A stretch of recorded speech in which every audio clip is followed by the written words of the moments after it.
at St. Cloud Middle School with Choral Director Meredith Hollowell. Our mission statement will be read by Mr. Peter Hodges. He's our principal at Floral Ridge Elementary. Translation services, Zaira Diaz from our Multicultural Department. At this time, I would invite everyone to please stand, and Pastor Josh to please approach the podium. Good evening, sir. Good evening. Let us pray.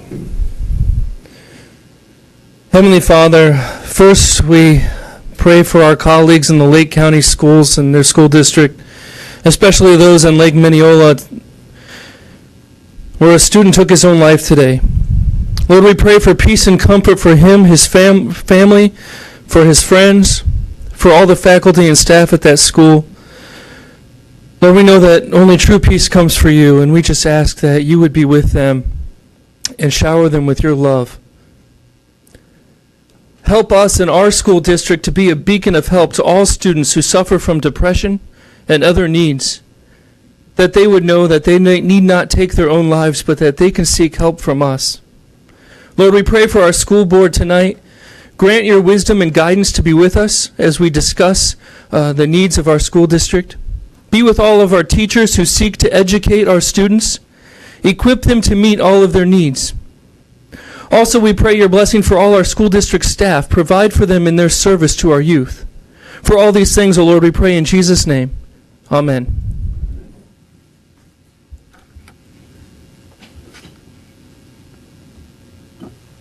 At this time, please remain standing for the Pledge of Allegiance. I pledge allegiance to the flag of the United States of America and to the republic for which it stands, one nation, under God, indivisible, with liberty and justice for all.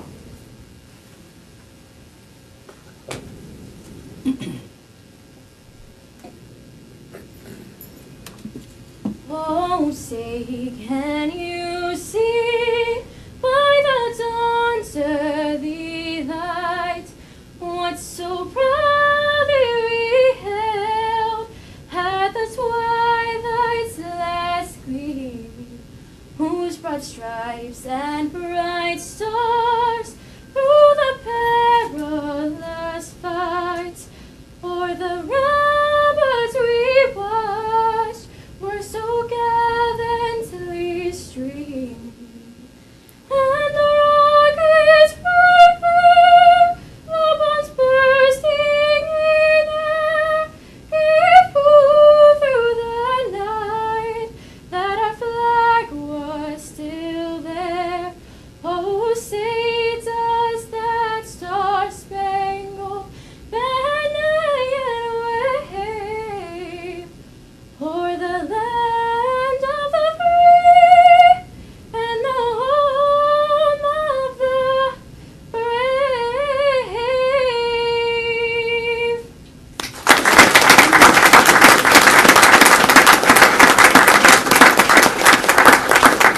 Be seated. I recognize one of our feature teachers as the director of the National Anthem singer tonight, Ms. Hollowell. So, awesome. Yes. Well done.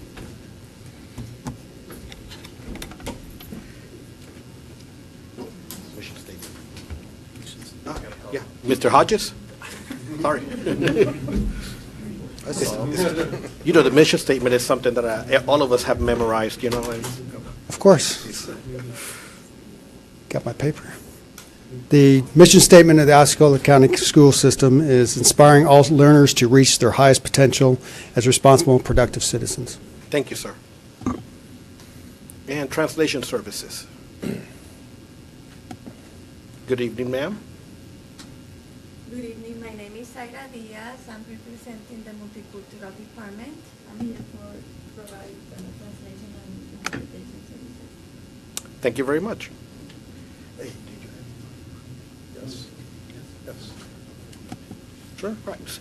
So at this part of our agenda, we always afford our board members and superintendent an opportunity to make a positive comment. And today we're going to start with Mr. Weisire. Thank you. I'll be very brief, but what I want to share is very important, not only to me, but I believe to all of us as a community. We just celebrated Veterans Day. And what a treat it is for us in this country to celebrate those that choose to serve our great nation and preserve the republic that we enjoy. And Board, I was able to participate in the Veterans Day Parade in downtown Kissimmee along with Councilwoman Matheny as well as Mayor Blackwell. And it's always a treat to be there. It's a treat to celebrate our veterans and the sacrifice that they make. One thing I would like to see, though, is that the school district take a larger presence in that parade every year. I think it's a great opportunity for us to communicate the value that we place on our veterans as well as celebrating things such as a Veterans Day Parade and what it means to our community to come together to celebrate such an important day and those that choose to step up to serve our nation in the way that they do. And then I did want to also just take an opportunity. I know we have a number of veterans in the room today, including our chairman. So I want to ask any veteran in the room to please stand so that we can recognize and thank you for your service.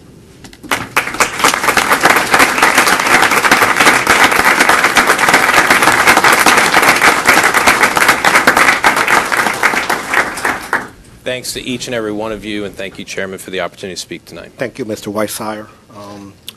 Mr. Thacker? Yeah, I just wanted to really address the staff. We've had 1,500 some odd kids transfer in from Hurricane Maria, and I know that is a strain on the system in every place that you can imagine.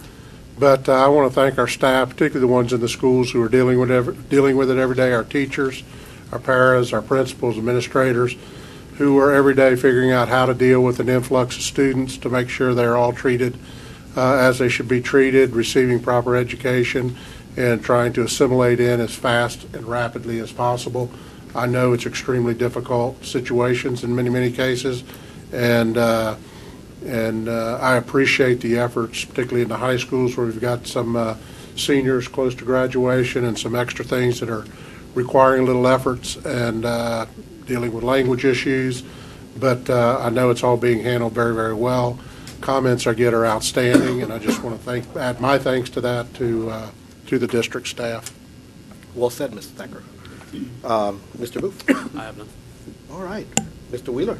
I'd like to recognize at Celebration High School, they invited me to come and flip the coin for their homecoming game against the Windermere Wolverines, and Celebration hadn't won it up to that point, and they won that game. They shut out Windermere, and it was the first homecoming on their new turf field that this board had supplied them. It was a great turnout, and the team did really well. So I just want to point out how proud I was of that, and I want to thank them for allowing me.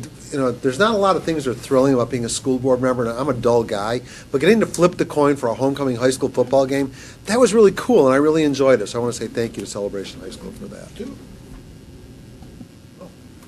Well done, Mr. Wheeler. Oh, yeah, thank you. Dr. Pace? All right, so that just leaves me. All right, I have a few things to say. I was going to save it till the reorganization part, but most of you will be gone by then. And I just wanted to, well, first of all, this past year as board chair has been a very fulfilling and interesting experience for me. And I just wanted to give, if I was successful in any way, it is in no small part to the folks who supported me during this year.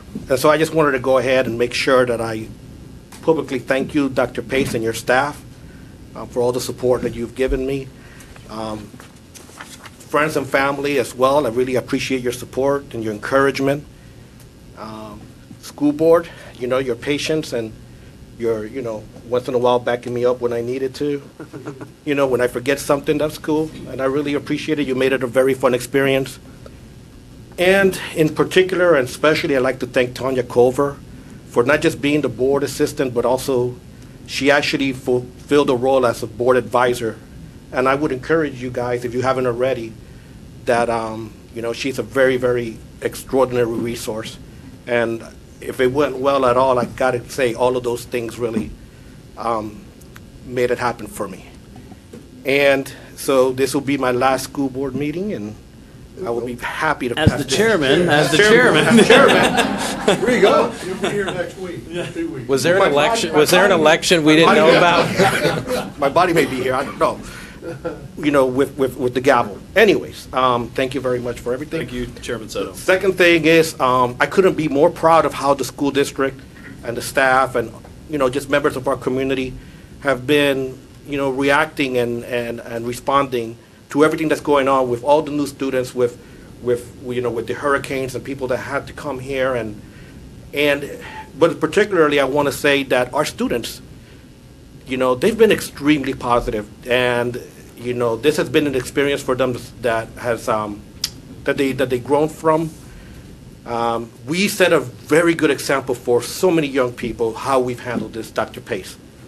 Your staff, Scott, everyone. This is what it's about. Education doesn't just come from the books. It doesn't just come from the instruction that happens in the classroom. It also comes from how you behave, in your jobs, with what you say in public, and how, these are kids. They're always watching. And in my opinion, and what I've seen, they've just seen a wonderful example from this community. Thank you, board, superintendent, and everyone else that's been a great part of this. Our principals, like I said, and our students, they're just doing wonderful. I've said enough. We have a long meeting. Chairman. Yes, sir. Before you move on, we do have a number of people here tonight, and I think all the board members feel the same way that I do on this.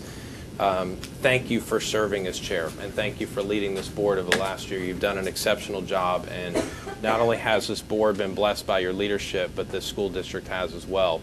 I think we'd be remiss, because as we get to the reorganization of the meeting later on, most of these people will be either at dinner or at home, and we'd be remiss if we didn't take the opportunity, with this being the end of your current term as board chair, to also thank you for your leadership. And I'd ask everyone, please join me in thanking Mr. Soto for his...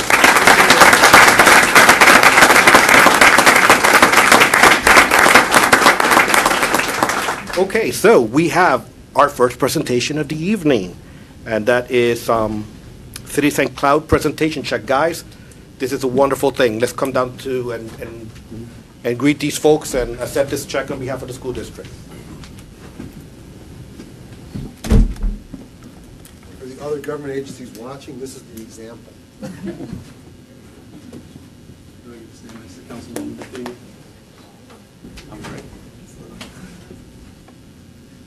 This is why Channel 9 and Channel 35 are here tonight, so congratulations. I'm so glad Go ahead and that speak they some came words out to on the celebrate the microphone. city of St. That's- Cloud and that's the what- Osceola County School District. Chairman Soto, Superintendent Pace, and the Honorable School Board.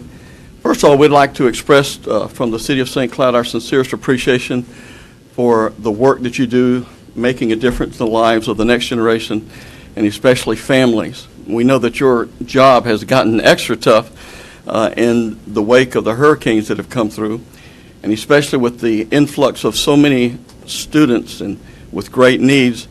And on behalf of a very generous city council and a generous constituency and the residents of St. Cloud, we would like to present to you a check for $50,000 to please help as you see fit with Hurricane Maria relief to help meet the needs, especially of so many students and families that are coming in, many of them with just the clothes on their back. And so it's just an honor to come alongside you, and we know that you'll spend this wisely, and we count it an honor to be a part of what you're doing. Thank you.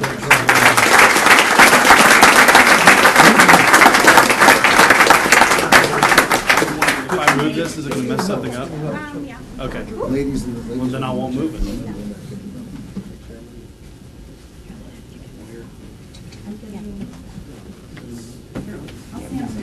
There you go. Who's giving the money? Brunson.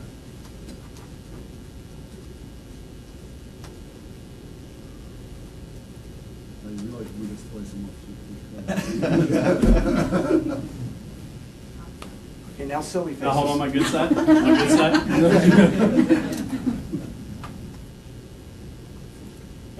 Thank you, guys. Thank you all very much. Councilman Matheny, Mayor Blackwell, thank you very much. Thank you so much. We are greatly appreciative, absolutely, always. Thank you, sir. Just put them down. I think that was an example of what Chairman Soto was just talking about. Thank you, guys. Yes. All right. Rest assured that money will be put into good use.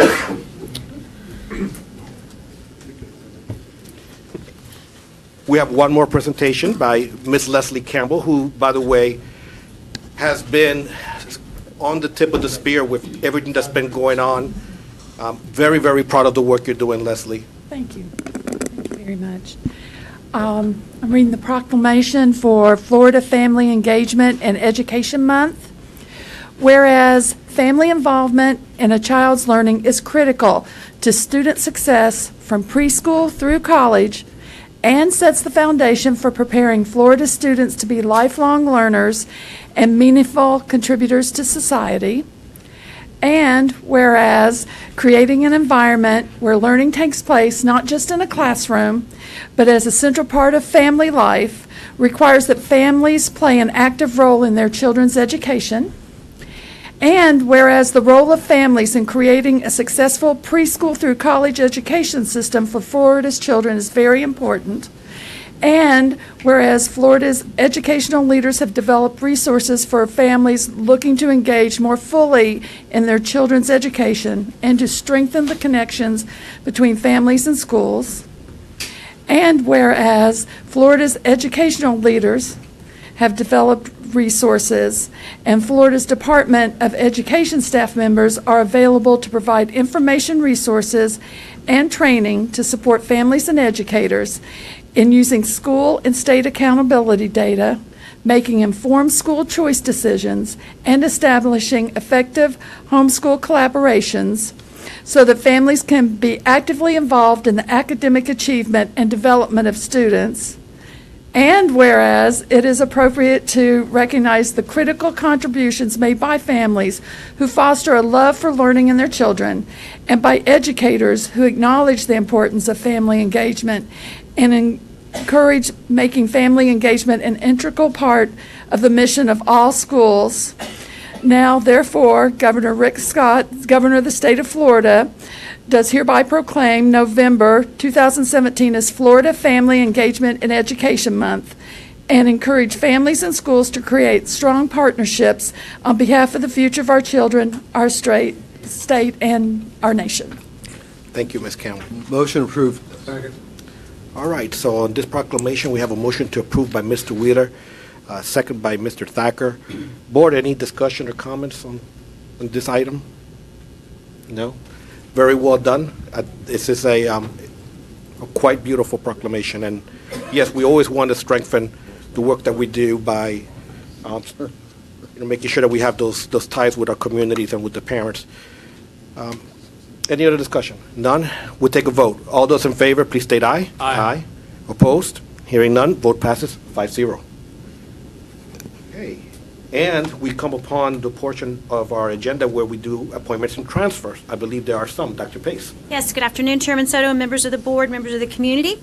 If I could please ask Ms. Tracy Merritt to come to the podium this evening. Board, it's my pleasure to recommend Ms. Tracy Merritt as the assistant principal at Floral Ridge Elementary School. Throughout her career, she's held the following positions: teacher at Grace Bible Christian School in Hawaii, teacher at South Paulding Middle School in Georgia, teacher at Soddy Elementary in Tennessee, at Southwood Elementary in Orlando, Michigan Avenue in St. Cloud, and as a literacy coach, learning resource specialist at Lakeview, before becoming our AVID district director and district curriculum resource teacher for gifted education for our school district since 2011. And you know the growth that we've had in both AVID and gifted education here at the district office. She's received her bachelor's degree in middle childhood education from Georgia State University and a master's degree in educational leadership from Troy State University, and I'm confident to recommend her as a member of Mr. Hodges and the team at Floral Ridge. Very impressive. Motion to approve. Second. Motion to approve by Mr. Wheeler, second by Mr. Booth. Board, any discussion or comments or questions? By hearing none, we'll take a vote. All those in favor, please state aye. Aye. Opposed? Hearing none, vote passes 5-0. Congratulations. Congratulations. Well done. You don't have to, but you may take a moment to say a few words. Okay, well, thank you, Board and Dr. Pace, for your confidence in me. I'm very excited to get back to a school and work with teachers and students again. I have my husband here, and my current boss, Stacy Burdett, and my future boss, Mr. Hodges. Congratulations. Thank you. All right, well done. Way to go. Thank you.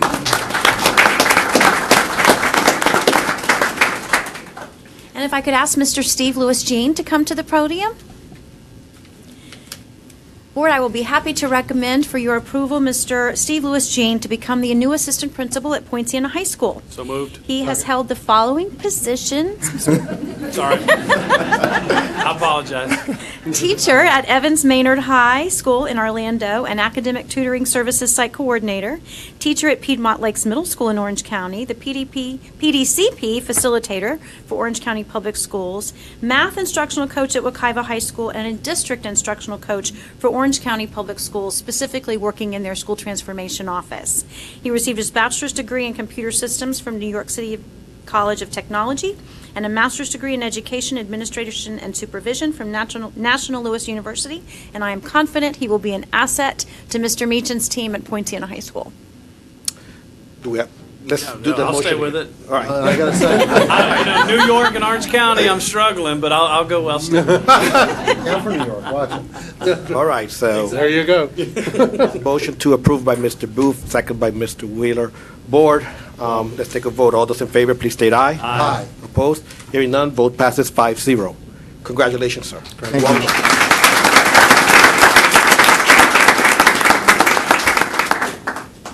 Dr. Pace, board members, I'd like to thank you for the opportunity.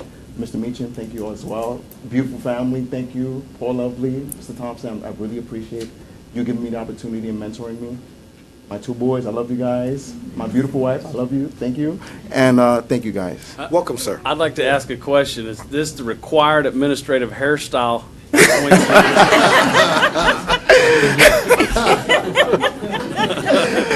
You don't have to answer that. You're looking good. He's going to fit right in, isn't he? Welcome and congratulations. And thank you for bringing your children. I really enjoyed watching you with them during the proceedings. And how old are your boys? We have Harrison is 9 years old, Alexander's 4. Okay. And they have very polite and professional handshakes for young men. I was very impressed. Yeah, they're good boys. Very good. Well, I was the son congratulations. of an administrator. It's a great way to grow up. So you guys are lucky. Thank you. Congratulations. Thank you guys very Well much. done.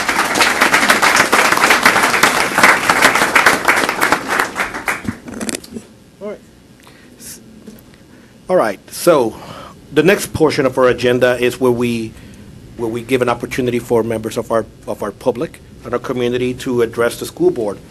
If you wish to make a public comment, normally what we require is that you fill out a yellow sheet, you give it to us. I don't have any, but I always give this one last chance. Does anybody want to have a public comment? I will let you fill out the yellow sheet. No? You kept your promise, okay. I always have time for you, April, you know that. Yellow sheet optional for April. All right, so we'll move on. All right, so at this point, we're going to recess the public school board meeting and call to order our redistricting meeting and rulemaking meetings. Okay, we're going to start with the redistricting. Dr. Pace? Ms. Blake is here from our planning department to help guide us through the redistricting process and work through this public hearing. Good evening. Good evening.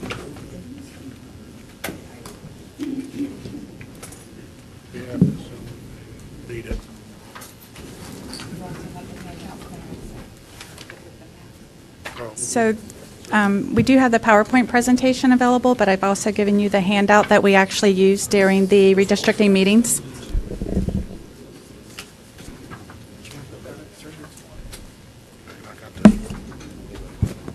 Ready? Please proceed. Good evening, Chairman and School Board members. I'm here before you this evening to discuss the second redistricting process that we had this year. Last week, of course, we did the middle schools. This evening, we'll be doing two public hearings, with the first one being this evening to create an attendance zone boundary for our new high school, Tehopekaliga High. And as a result of the opening of the new high school, we have impacted Gateway High School, Harmony High School, Osceola High School, and St. Cloud High Schools. Of course, each of the schools did have a 5-member committee, which is a requirement, of which one is a school, the school principal. The remaining 4, only one can be a school employee, leaving 3 that are not employed by the school board.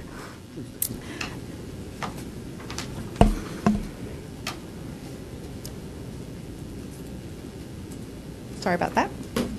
Didn't have it rolling with us. We met, our intention was to meet for 3 meetings. We met on September 6th. We also met on September 20th. And at the close of the September 20th meeting, the district-wide redistricting committee was ready to make a recommendation to move the plan forward that we are presenting this evening. As a result of that decision, we did cancel the meeting on October 4th. On page 3 of your second packet, you will see the 123 study areas that were taken into consideration as part of this process. On page 7, you will see that there were 52 study areas under consideration for Gateway High School to Tehopekaliga High, of which 1,560 students reside within those 52 study areas. 1,244 do attend Gateway High School, with 316 choosing to choice to other area public schools and charter schools. On page 10, we show the 29 study areas that were under consideration for Harmony High School to Tehopekaliga High School. 837 students reside within these study areas. 681 actually attend Harmony High School, with 156 choosing to choice to other areas, schools within our district. On page 13 of your packet, you will see the 10 study areas that were taken into consideration from Osceola High School to Tehopekaliga High. 311 reside within the study areas. 218 attend Osceola High School, with 93 choosing to choice. On page 11, on page 19, you see the 11 study areas that are under consideration for Osceola High School to Gateway High School. 424 students reside within the study areas. 305 attend Osceola High School, with 119 electing to do choice. On page 22, you will find the 17 study areas for St. Cloud High School to Gateway High School. 542 students reside within this area. 424 attend St. Cloud High, with 118 electing to choice. On page 23, you see the 4 study areas under consideration for St. Cloud High School. While there's currently 4 students residing in this area, the intent of this move is for the new Rome Bridge development that has been approved, and we are trying to go ahead and have those students, as that development comes online, they'll go ahead and be at Harmony High School instead of moving them at a later date. We want to have them go ahead and be established. On page Blake, 20, that's the only change as far as the St. Cloud High School concerned, right? and then we have some St. Cloud High School going to Gateway High School. Oh, from the Remington area? Yes. So, yes, those students were on, let me go back. On page 22. 17 study areas for St. Cloud High School to Gateway High School. We're looking at approximately 424 students.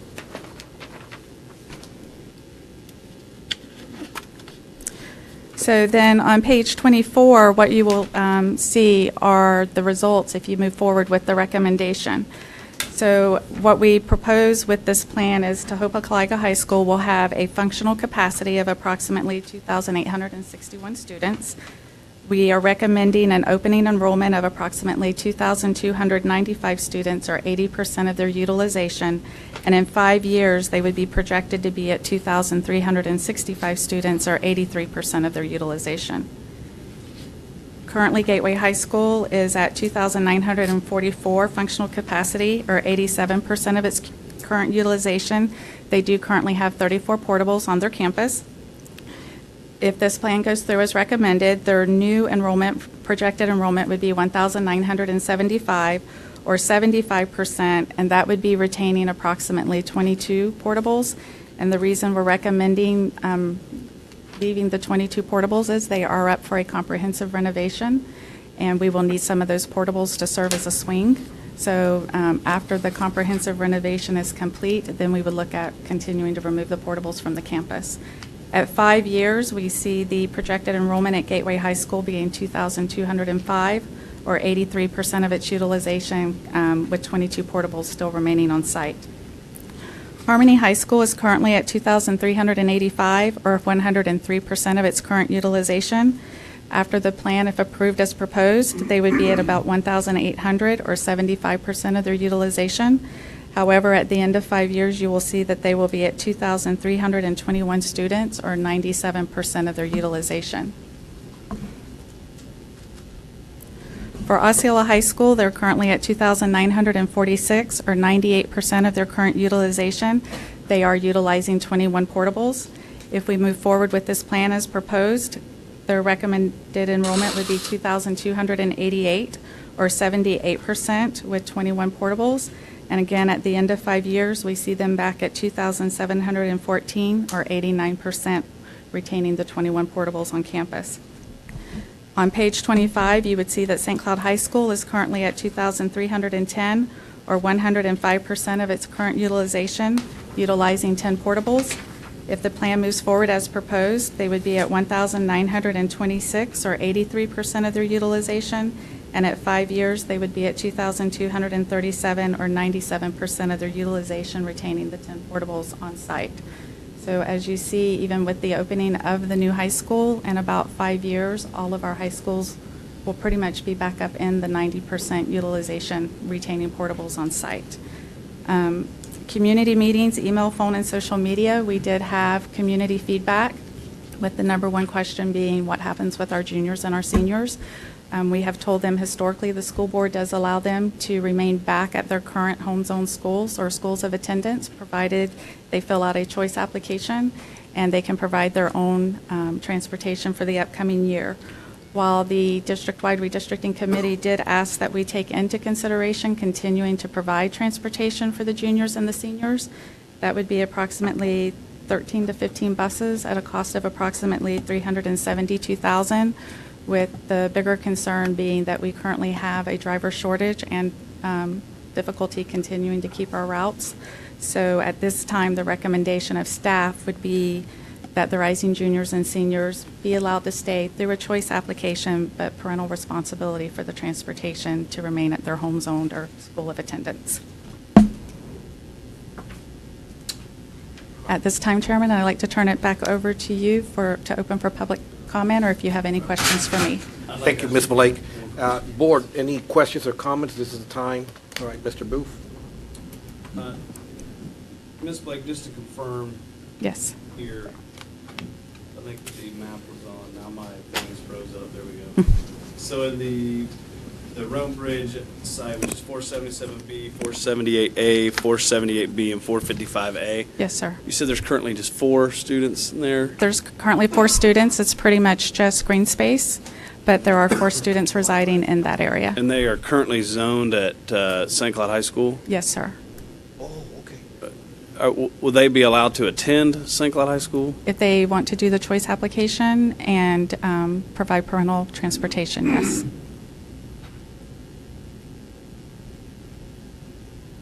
And they're, if I'm not mistaken. It looks like some of them be close to the 2-mile zone anyway. Right. And if I'm not mistaken, 3 are one family and one's one family. Do they currently have high school students? Yes, they do. It's not just for kids of any age. It is for high school students. They are impacted by the high school redistricting, yes, sir. They currently receive transportation from the school district.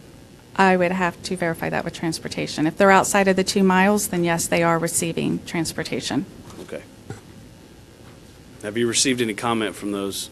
From those families? No, sir, I have not. Okay. They are 3 10th graders and 1 11th grader, so they would all be eligible for choice applications if they, with parental. They'd be priority choice applications because they're going? Because they're becoming rising juniors and seniors, yes, sir. Okay. Okay. Okay. Good. At this time, we're going to open it up for public comments. Again, just if you want to make a comment or address the board, please identify yourself and your address, and you'll have 3 minutes to speak, but I'm not going to hold you to that. So. Anyone? All right. Seeing that we have no hold on. Seeing that we have no public comments, we're going to close that portion of the meeting. School board members, this is the time for your comments and questions. I'd just like to, first off, I'm so glad the media is here to cover our very controversial district rezoning. You'll notice that there's nobody who came up to speak because we do such a thorough job and it's not very contentious. So we appreciate the coverage that we're getting. We hope you covered the student who sang the national anthem and did a very good job also. But Ms. Blake and everybody involved, we appreciate your participation. We appreciate how smooth it went. And also, I've got to say, I've been through this a number of times. I haven't gotten one phone call from anybody objecting to this. So just want to go on the record with that. Thank you. All right. Mr. Thacker? Just one administrative question. Do we need to do anything as a board officially to say that the rising juniors and seniors can stay with providing their transportation, or is that automatic? It's part of the recommendation, correct? Okay. We would ask that we continue to ask those parents to fill out a choice application, just because that allows us to track it, but they would be approved based on the board's direction. Okay. All right. Anything further? We take action No? tonight? Yes. I'll make a motion to approve the plan as submitted. Second. All right, so there's a motion by Mr. Weider to approve the plan. And Mr. Chairman. Second by Mr. Weissier. Comments by Mr. Weider. Just for clarification, yes, students who want to stay at their home zone school they've got right now are allowed to, but again, this motion also includes that we do request that they fill out a choice application just for tracking purposes. It's not going to be an impediment to anybody, but this will help district staff. And that was juniors and seniors specifically for the direction. We certainly would consider choice applications unless the board gives us different direction. I just want to make sure that we're clear. That's part of As my you just motion. said, students in general, I want to make sure we. Juniors and seniors, Okay. yes, ma'am. Thank you for that clarity. I just want to thank everybody for their hard work, Ms. Blake, your team, and everyone. Mr. Phelps, I know with the new high school, finally getting a map you can look at and maybe start engaging some kids. And so congratulations to you guys, and thank you for all your hard work. We appreciate it. I would just echo that, because I know there's a number of people in the room that participate in the process and are key stakeholders in this. And having been a parent involved and a community leader involved in these before I was on the school board, I know how important it is to have community engagement in this process. And so for those of you that are here tonight and maybe those that weren't able to make it, please send the thanks of the board back. Your time and your investment into this process is incredibly valuable. So thank you to each one of you. Thank you. Thank you. The board, are we ready to vote? All right, all those in favor, please state aye. Aye. Opposed? Hearing none, vote passes 5-0. I will see you at 7 o'clock. Well done. And You're coming back, Ron. At 7 o'clock for one more. next up, we have our rulemaking. Thank you. I wouldn't leave now. This gets really exciting. Everything we do is exciting, Mr. Thacker. Nothing. Whenever Mr. Boyd comes up to the podium. Good afternoon, Mr. Boyd. Good evening, Chairman Soto and board members and Superintendent Dr. Pace. I am bringing to you tonight the board workshop for rule changes, largely on the student progression plan and on one school board rule. We're not asking for any action tonight. We'll just simply review the changes that are proposed, and we'll bring them back to you on December the 12th for a final action request. So the first and only rule in this cycle that has a proposed revision is 8.43, competitive sales and fundraising regulations. It revises paragraph 3 to permit the sale of food and beverage items by other school organizations at all schools, regardless of grade level, beginning 5 minutes after the end of the school day. The original language limited it to secondary schools. This would open it to elementary schools, so all schools. Then the next set of changes all refer to the student progression plan at all levels, and I will not read the page number citation, but I'll just briefly summarize the actual list of changes. At all levels, it revises the policy documents to reflect changes in state law and to provide consistency with school district procedural precedent and current research-based best practice. Specifically, the first change that affects all levels is it revises the attendance guidelines to provide consistent expectations regarding makeup work. It deletes student withdrawals during the last 2 weeks of the school year. It updates the exceptionalities and ESE curriculum sections to reflect current language within the school district's ESE policies and procedures, SP SP&P document. It updates the progress monitoring plan multi-tiered systems of support throughout. It updates the remediation program description to include MTSS throughout. It revises accommodations of district and state assessments for special program students to clarify that accommodations apply to both school district and state assessments, which has been the practice but is now stated or proposed to be stated explicitly in our policy. The next set of changes affects only the elementary level. It revises the promotion introduction section to clarify that the role of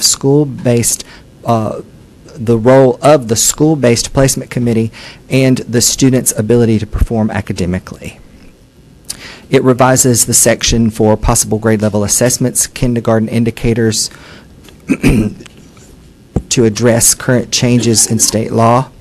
It updates exemption from mandatory retention in grade 3 good cause. It updates mid-year promotion before and after November 1st of the school year. It updates the district state assessment program section, and it lastly updates the exemptions from district and state assessments for special program students to add the phrase IEP team. The next section of changes affects only the middle school level. It revises the exceptional student education section to replace assignment with placement. It updates the Florida System of School Improvement and Accountability to add world language and fine arts. It revises promotion introduction section to add Florida standards and formative assessments. It updates the promotion of ESE students to include the Florida Standards Alternate Assessment and access points for Florida Standards. It deletes the obsolete section Middle School Success Plan to reflect changes in recent legislation. It updates the extended school year services throughout the middle school student progression plan, as well as the district state assessment program section.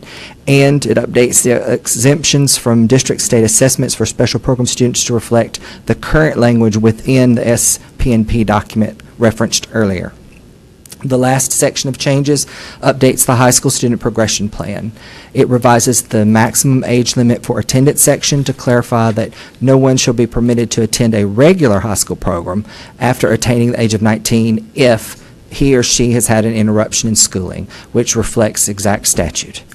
It revises students who are not residing with their natural parents or legal guardians to add foster parent to that section.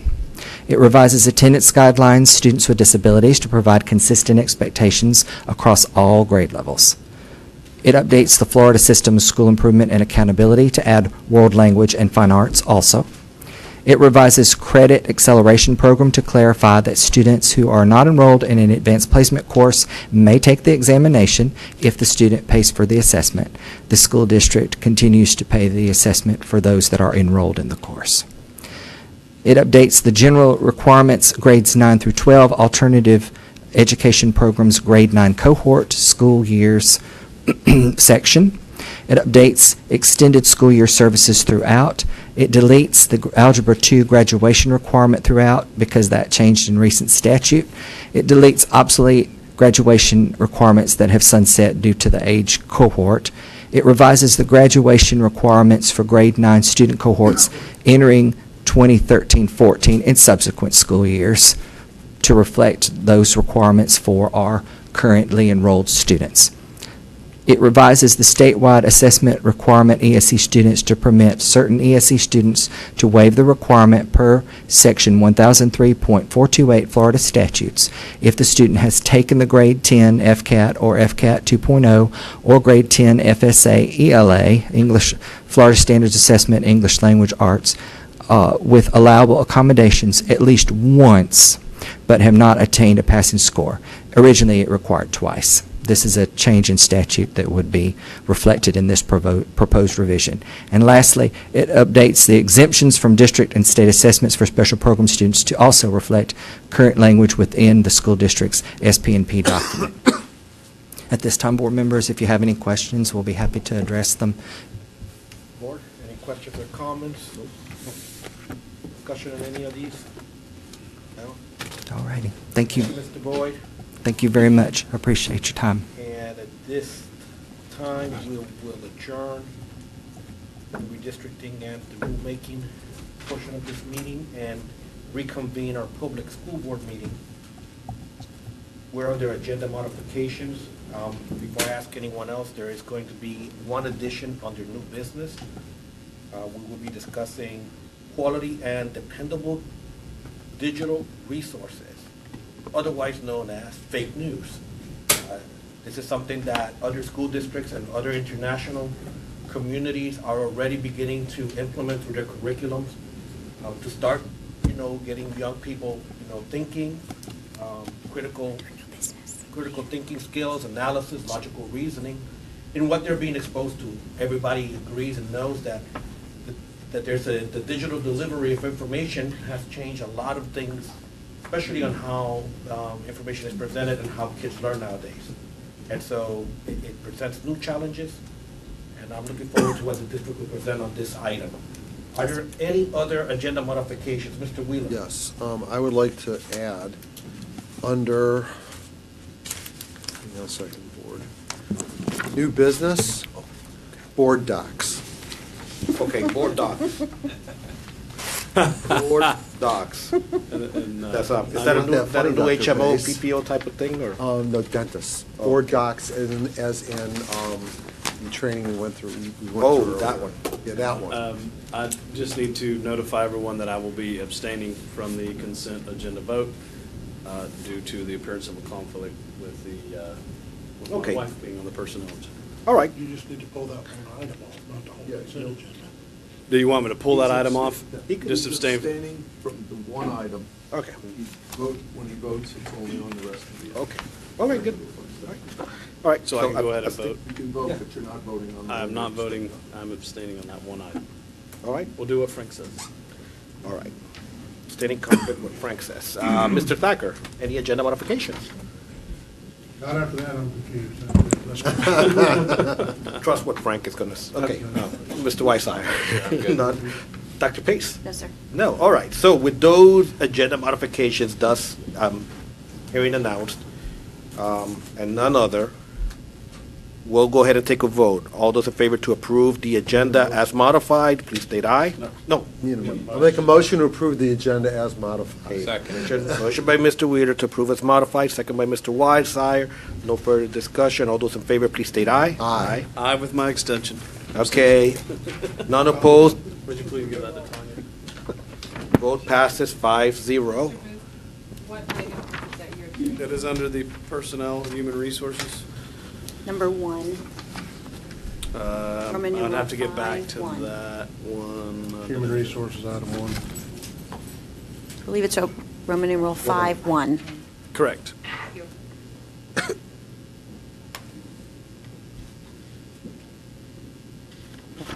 There it is, yeah. Yes, Roman numeral 5-1.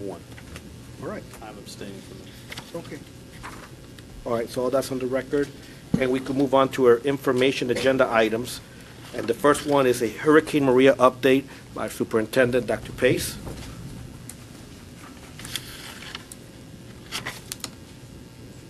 Good afternoon, members of the board and members of the community. I did want to talk more specifically about the impact of Hurricane Maria here in the school district of Osceola County, because I do think there's some facts that are relevant for both you as a board and certainly our community to know.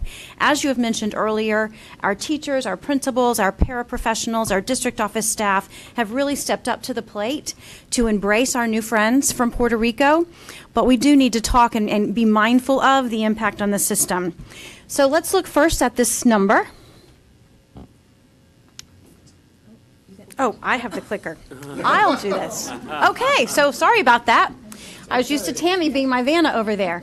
The number of students who have relocated from Puerto Rico specifically due to Hurricane Maria, and this doesn't include the 100 students that we'd already received from Irma and Harvey, as of yesterday, was 1,392 students.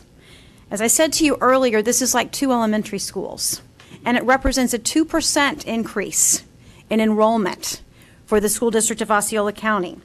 And while this may not seem like a significant number, we already know that we're a high-growth district, and in October we were already over our projected enrollment. And I will tell you that as of 4 p.m. this afternoon, this is an ever-changing number, that number was up to 1,471 students. We increased 73 students today.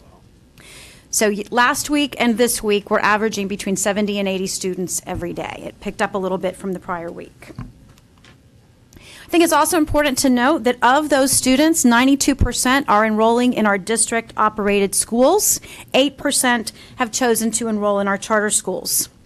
In comparison, when you look at our overall district enrollment, we currently serve 83% of the students in our district schools and 17% are served by our charters. Also wanted to share with you some of the schools that are most significantly impacted. Gateway High School is currently our leader with 87 new students, and again, these numbers are all as of yesterday afternoon. Osceola High School, West Side, you can see Cypress. I think the most important thing for you as a board to know and our community to see is that the students are not clustered in specific neighborhoods or communities. They are truly spread across the county from east to west, and I will tell you they are enrolling from VPK through grade 12. The number of seniors today grew to 93. So that's 93 students who are hoping to graduate with their peers in May, who've just arrived in the last 2 weeks in our district. In addition, I think it's important to note that based on our initial screening of the students we had enrolled as of yesterday, 88% of them have been identified as ELL, English Language Learners. 88%. Specifically, these students have demonstrated limited proficiency in English. And obviously, we have a very diverse district. We're used to about 25% of our student enrollment qualifying for ELL services, but this is now pushing us up into the 28-29% number. This is an exciting piece. As you mentioned earlier, the special program staff, our multicultural education program staff, the teaching and learning staff, our principals, our teachers, our paras have really stepped up to embrace these students and their families, as well as our community. You saw that tonight from the City of St. Cloud with a generous donation of $50,000. Those specific dollars, as well as dollars from our federal funds for parental involvement, are being used to host orientation nights. We've reached out to invite all of the families that have enrolled at that time at 5 central locations. The last of those is occurring right now, tonight, over at Gateway High School. We're inviting these families in for a delicious meal. We're providing these families through the generosity of folks like the City of St. Cloud, the Celebration Foundation, and others, things like backpacks, school supplies, school uniforms, food pantry items, as well as our next step is to make sure that we're able to issue every one of these new students a bilingual dictionary. And that's what we're going to be using some of the funds from St. Cloud specifically to address, because we know that language issues are going to be a challenge for both the students and their families, and we have a short period of time between our required state assessments in March.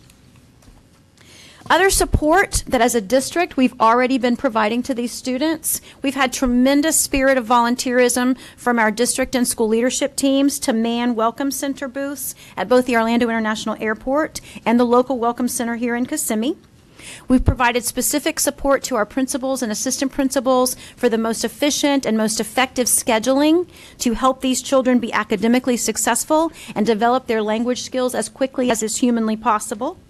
We are optimizing our ESOL and Title III para support, identifying additional areas of need for sheltered classes, the community support that I mentioned, but we're also reaching out to see what we can do for our families. So at each of the orientation nights and at our welcome centers, we're there with HR information, providing job employment opportunities for these folks, working through the process quickly for teacher certification, paraprofessionals, recruiting bus drivers everywhere we go, as well as looking at GED and ELL classes at ALCO and other places so that we can help these families transition into the community as smoothly as possible so that our students can truly focus on learning.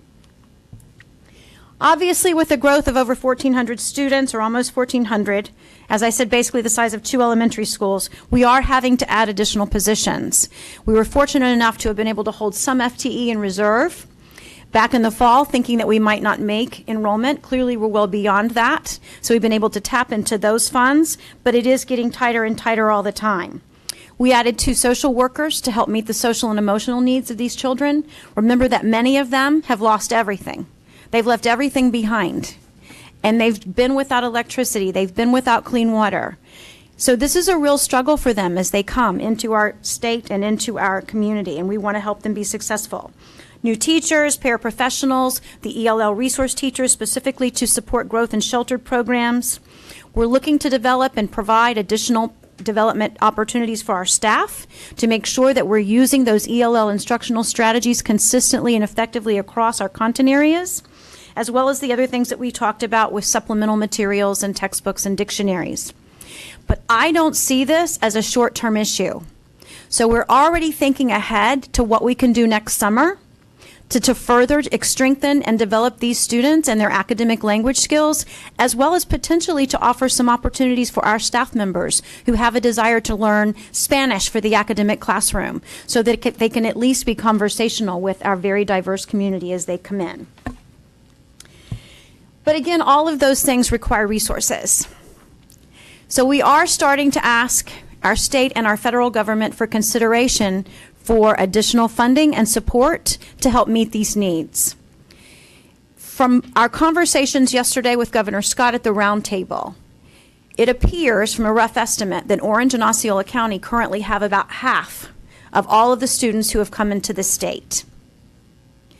In looking at rough math, I'm thinking it's probably about 1% growth for Orange County because of their size and scale, but for us we're at 2%, which creates another number. In addition, keep in mind that 1,000 of these students enrolled since October the 13th. So currently, we're not going to receive funding for them for first semester, which certainly creates some additional challenges. That potentially, we're estimating, based on our current trends, about 2,100 students from this storm. And right now, that's looking to be a very conservative estimate. If we were able to receive funding for those students, that would provide an additional $7 million to our district coffers in order to help meet these very significant needs. We also believe that we should be able to know now that class size penalties will be waived.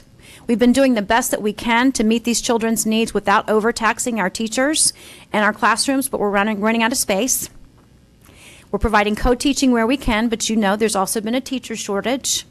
So we need to know that we can serve these children to the best of our ability in the classrooms that we currently have. We also believe that this could have a significant impact on the work that we're doing for academic success with both our school and our district grade graduation rate. Again, we are very accustomed to working with English language learners in a very diverse student body. Our teachers, our principals, the district staff are all dedicated to serving these children with excellence.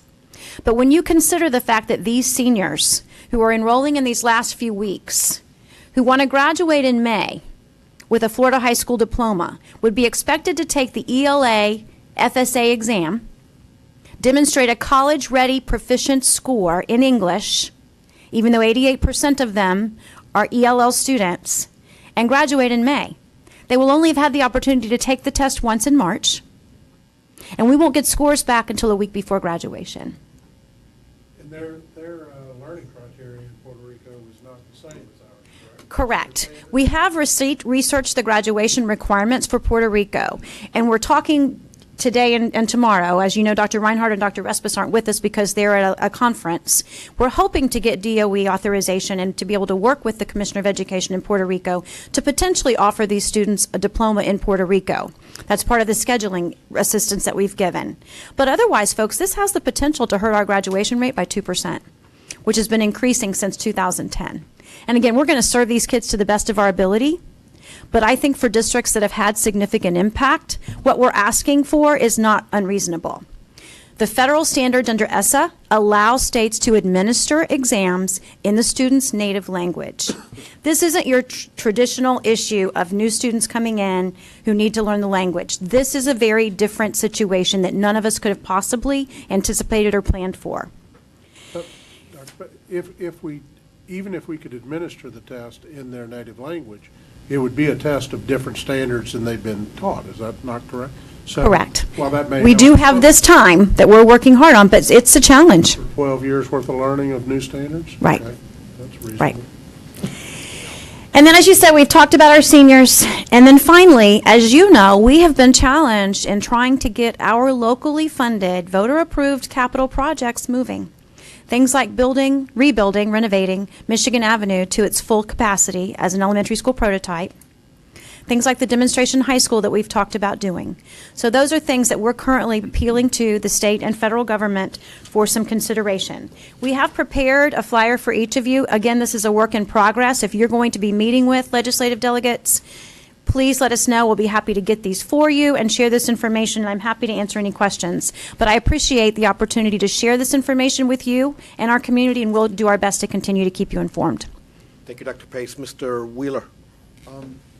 Dr. Pace, we had a workshop last week, and at the start of the workshop, I asked for the board's indulgence relative to this issue. And I've heard everything that you've said, and I understand the challenges, and I've got to thank everybody in the district. I know everybody has gone above and beyond, and we're doing everything that we can.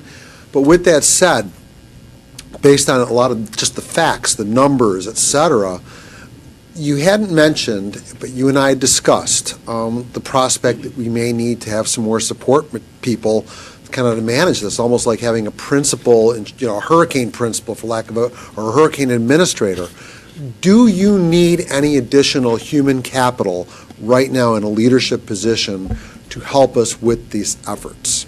I'd like a couple of additional weeks, and I appreciate that opportunity again, Mr. Wheeler, to make sure that that's a meaningful thing, and also what our budget is going to do in terms of what kinds of additional supports we can anticipate from the state. We're hoping to get some answers for that. But certainly, as we're working through the budget amendment process for the next budget, the next meeting in December, I will be potentially bringing forward a recommendation to the board. I will speak with each of you individually first. Well, and we won't ask for anything that we don't absolutely need, but I don't believe this is, as I said earlier, a short-term issue. Well, there's two things. First off, as you were going through this, you never mentioned that. That's number one.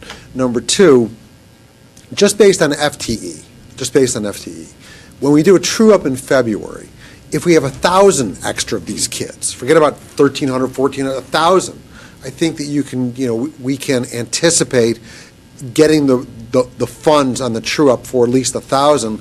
Relative to how many go back, we don't know, but I think 1,000 is a safe number anyways. The other concern is overall state enrollment and a potential proration. The indication early today from Sarah's finance counselors meeting is that other districts were under enrollment, but I want to make sure that we're in good shape there so that the proration wouldn't significantly impact us. Thank you. That's all I've got, Board. Thank you, Dr. Pace. And Mr. Booth. Board, just so you know that tomorrow I was previously scheduled to speak to the Senate. Actually, myself and Mr. Thacker were scheduled to speak with the Senate K-12 committee. That has since kind of been postponed indefinitely. We don't know if that'll be rescheduled. Well, I won't say that, but but I know we had that sheet created so that we could present that. I think speaking with the folks who are in Tallahassee on our behalf, I do believe there might be a good chance to reach into the fund, the Hurricane Relief Fund, and get that $7 million. And I know we're working hard to do that. I guess, Dr. Pace, if you could speak a little bit more in detail. I know the first time that I was able to speak with Governor Scott, we talked briefly about the ELL cap. That was one of the things we were asking for. And I know you mentioned that today, but what is the cap? How much are we over the cap? And what could, cap relief do for us? I'll have to get those specific numbers for you, Mr. Booth. We actually haven't looked at that number in these last couple of weeks because this number is a changing number every single day. Typically, our ELL students are eligible for weighted funding. Otherwise, they're only eligible for the basic 1.0 FTE that everybody else is eligible for, despite the fact that we require additional services. Weighted funding is also provided for advanced placement, industry certification, those types of things. But when we submit our projected enrollment to the state, a year in advance, basically, we say this is how much weighted funding we anticipate. If we go above that number, we only get basic funding for anything above that original submitted number. So I'm anticipating, and I certainly will have Sarah true that up for you over these next couple of days, where we are, we're over, because again, this is 1,500 students that we could never have anticipated. But I can find that, we can get that actual calculation for you. If you don't mind, Mr. Chairman, a follow-up. So you have not received any notification on movement of anything on the weighted funds, you personally? No, sir. I knew the answer to this one, just so. Thank you again, Chairman Soto and members of the board. Pace. All right. So we have another information agenda item, that's Junior Achievement Academy. Ms. Kathy Panther from Junior Achievement. Welcome, and good evening. Good news, right? Good news? This is really good news. Good. Really good news. We need And some. the best news is she's going to teach me how to use the technology. Do you want me to click it for you? No, I can click it. Okay. You can do that. It's kind of my job, though. I Oh, get a is it? supplement for that. Oh, okay. Well, I just want to thank you so much for inviting us here tonight. And I want to thank you for the opportunity that we want to talk with you about. And I also want to take a moment of personal privilege and thank Robert Utze. Robert is the Senior Vice President at Coastal Construction, and he's here representing the business community. He's the immediate past co-chair of the Orlando Economic Partnership. And he is also works with Sean DiMartino, who serves as our JA Academy chairman. So I wanted to thank each of you for letting us talk to you about this great opportunity, and I want to thank you for the opportunity to come to Osceola County. I don't know how many of you are familiar with the JA Academy. We started a JA Academy as a result of our desire at Junior Achievement locally to have a deeper impact, to come alongside and partner with the schools. But how can we have a large impact? How can the business community partner with the school, with education? And Junior Achievement is an organization that has done that for almost 100 years. So in Central Florida, we took the idea and said, how can we reimagine education?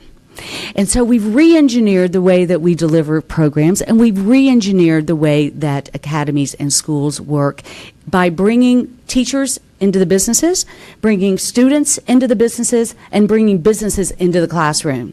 We do this through case studies. We do this through meaningful job shadow experiences, but we also do this through curriculum. The curriculum is completely woven with the concepts of business. So when you think about Junior Achievement, yes, we're a financial literacy organization. We teach entrepreneurship, work readiness skills, free enterprise. But I like to tell our board, and I tell others, that the way I see Junior Achievement is we're an economic development organization preparing tomorrow's workforce. So that's what we're looking forward to doing right here in Osceola County. We talk about that it's a breakthrough, and it's a breakthrough curriculum because we truly are bringing the business community into the education system. We've been working with Dr. Pace and Dr. Fritz and Melanie and her team as we explore the options here in Osceola County.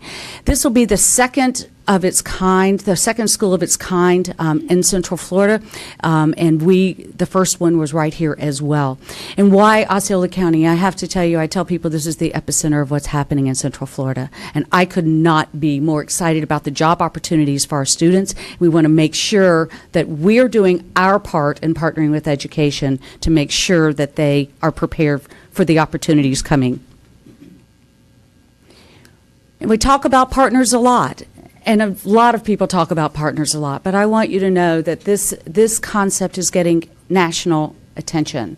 When you look at the folks that are supporting the program, and we see this as an opportunity to change the way education is delivered in America. And so when you look at our partners, yes, Richard Branson is on board, and he is looking at this because everyone is looking at how are we going to make sure that our workforce is ready for the jobs of tomorrow, of which we don't even know what they are. So we partner with the business community. You can see some of those partners. And we're very excited to be here in Osceola County starting 2018, fall of 2018, in Dr. Campbell's school at Osceola High School. So we want to thank you for the opportunity to open the door so that we can impact more students with the concepts of business and economic development. This is one I would never want to read to you a slide, but I can't help but read to you this slide. Because when you look at, why would we want to expand? Why do we think that it's the right time and the right place? We've had 2 graduating classes. We started this, this crazy dream was born in 2004, but it didn't actually come to fruition until we had our first class in 2012. So we have now 2 graduating classes. We start with 9th grade and then we build on that. So when you think about, we've had 2 graduating classes. We've been in operation 6 years. And this is what we want to bring here. We've had 198 graduates, and 89% of them have been accepted to college or in the military. This isn't a Title I school. It is 95% free and reduced lunch. So we do think that we can make a difference in the community. Those students have earned over $7 million in scholarships, which averages $37,000 per student in scholarships. We've had the valedictorian both years, the valedictorian the second year out of a class of 600. And 75% of those students are members of the National Honor Society. Each class also had community service in excess of 10,000 hours. So when we talk about full scholarships, we're talking about, of course, our home schools right here at Valencia and UCF. But we've also had full scholarships awarded to Notre Dame, University of Kentucky, Wake Forest, FIU, South Florida, you name it, around the state of Florida. But we're very proud of our graduates with that. Additionally, one thing that we've known is that Oak Ridge High School, they will tell you beyond a doubt that we have been able to raise the overall academic achievement across campus. You do this when you focus on what's important. Personal responsibility and attention and a lot of time with students. And so we come alongside the educators. We are a partner indeed in every way and sense of the word. So we want to provide that extra piece to the students and that extra hand-holding that they may need. And so we come alongside, work within the school system, within the school district as a true partner. We absolutely believe that we're changing lives, changing families, and changing communities.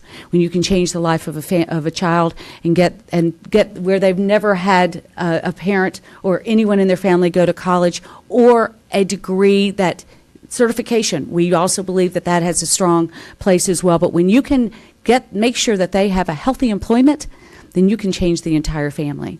And we're seeing a generational effect. We've had some families with 2, 3 students, and we've only been in operation 6 years. We've created a culture in the community where success is sought after. The first year, our students wear uniforms that Junior Achievement provides. The first year, we were a little worried about that. How would they be ridiculed? But suddenly, when that became the thing to do, because when you're succeeding, everyone wants to follow your success. And so the second year, we had students wanting to come right in the door. And we know that that has happened every year since. So the high-touch environment and the uniforms, I want to stress that because we do believe that it's a great equalizer and it's an opportunity for students. And we also know that it really provides a unity among the students. They do move as a cohort group through their entire school. We're excited. We believe that this is the wave of the future in many ways, and we're very excited to open the JA Academy at Osceola High School in fall of 2018. Very good presentation. Thank you. We do have some board members that would like to comment or ask questions. We'll begin with Mr. Tim Weisire. Thank you, Chairman. Board, I would just say I couldn't be more excited for this to be taking place in Osceola High School. For nearly 2 decades, I've been a volunteer and facilitator with Junior Achievement and have been in classrooms all across our county. And as soon as I was elected, one of the first things I did was try to figure out how we can bring the JA Academy here. And in 2013, spent a lot of time over at Oak Ridge High School seeing firsthand the product, and we tried to bring it there, although there was some barriers to getting it to Osceola County at the time. The fact that we've been able to move this forward to the point that we have and that we're going to be able to embrace it in our community, and the fact that Junior Achievement has identified how important the partnership is with the Osceola School Board, I genuinely couldn't be more excited about. You know how important the idea of teaching business and business savvy and entrepreneurship is to our students, and this academy is something that's been successful at Oak Ridge. Not only do the stats show it, but I've seen it firsthand, and I think this is going to be an excellent complement to all the great things that are already happening at Osceola High School, and yes. I'm genuinely excited about seeing this come to our community. So thank you. Thank you, sir. Yes, Mr. Wheeler. First off, I echo what Mr. Weiser said. I'm familiar with the program. I know how great it is. And Robert, I appreciate you being here. Robert and I have known each other for a while. When we first met, I don't think either of us had gray hair, but that was a while ago. I've got a couple of questions. The first one is, if a student doesn't enroll as a freshman, is there a way that as a sophomore or junior they can enroll? As a sophomore. Okay. As a sophomore, we feel that we can get them up to speed. Okay. It's a very rigorous program. Right, I'm not, I mean, there's a, and students have to work really, really hard to Right, stay up to speed. So we do accept students in ninth grade, and then we also take them if they see us and want to join us in 10th grade. And that happens every year, because once students see and they're on campus, I mean, we were at the school choice event, we will do our part along with the district in bringing awareness, but there's nothing like being on campus and seeing the other students that really creates the excitement. So absolutely, 10th grade it works. 11th grade, I have to say, most of our students, they're really starting to soar at that point, and it's very difficult to catch up academically. I'd be similar to that. I'm aware of that. And I've got a question now for Dr. Pace. Dr. Pace, is this going to be an academy or a magnet program? An academy. Okay, so if we get a student from a different attendance zone and they want to go and they get accepted, they're on the hook for their own transportation. Yes, sir. Okay, thank you. That's all I wanted to know. Thank you. Thank you. Yes, back to you, Tim. Thank you. What's the plan as far as the number of students enrolled in this program at its beginning, and how do we see it growing over the years? We're going to shoot for somewhere between 125 and 150 year one and roll that up every year. Thank you. I've got another question. Dr. Pace's question's for you. Seeing how it's going to be an academy, and in the past, Osceola County, and I'll use IB as an example. We started IB at Gateway, was very successful at Gateway. There was enough demand over time where we opened up a second IB program, and personally, I'd like to see this open as a magnet. I understand why it isn't as well.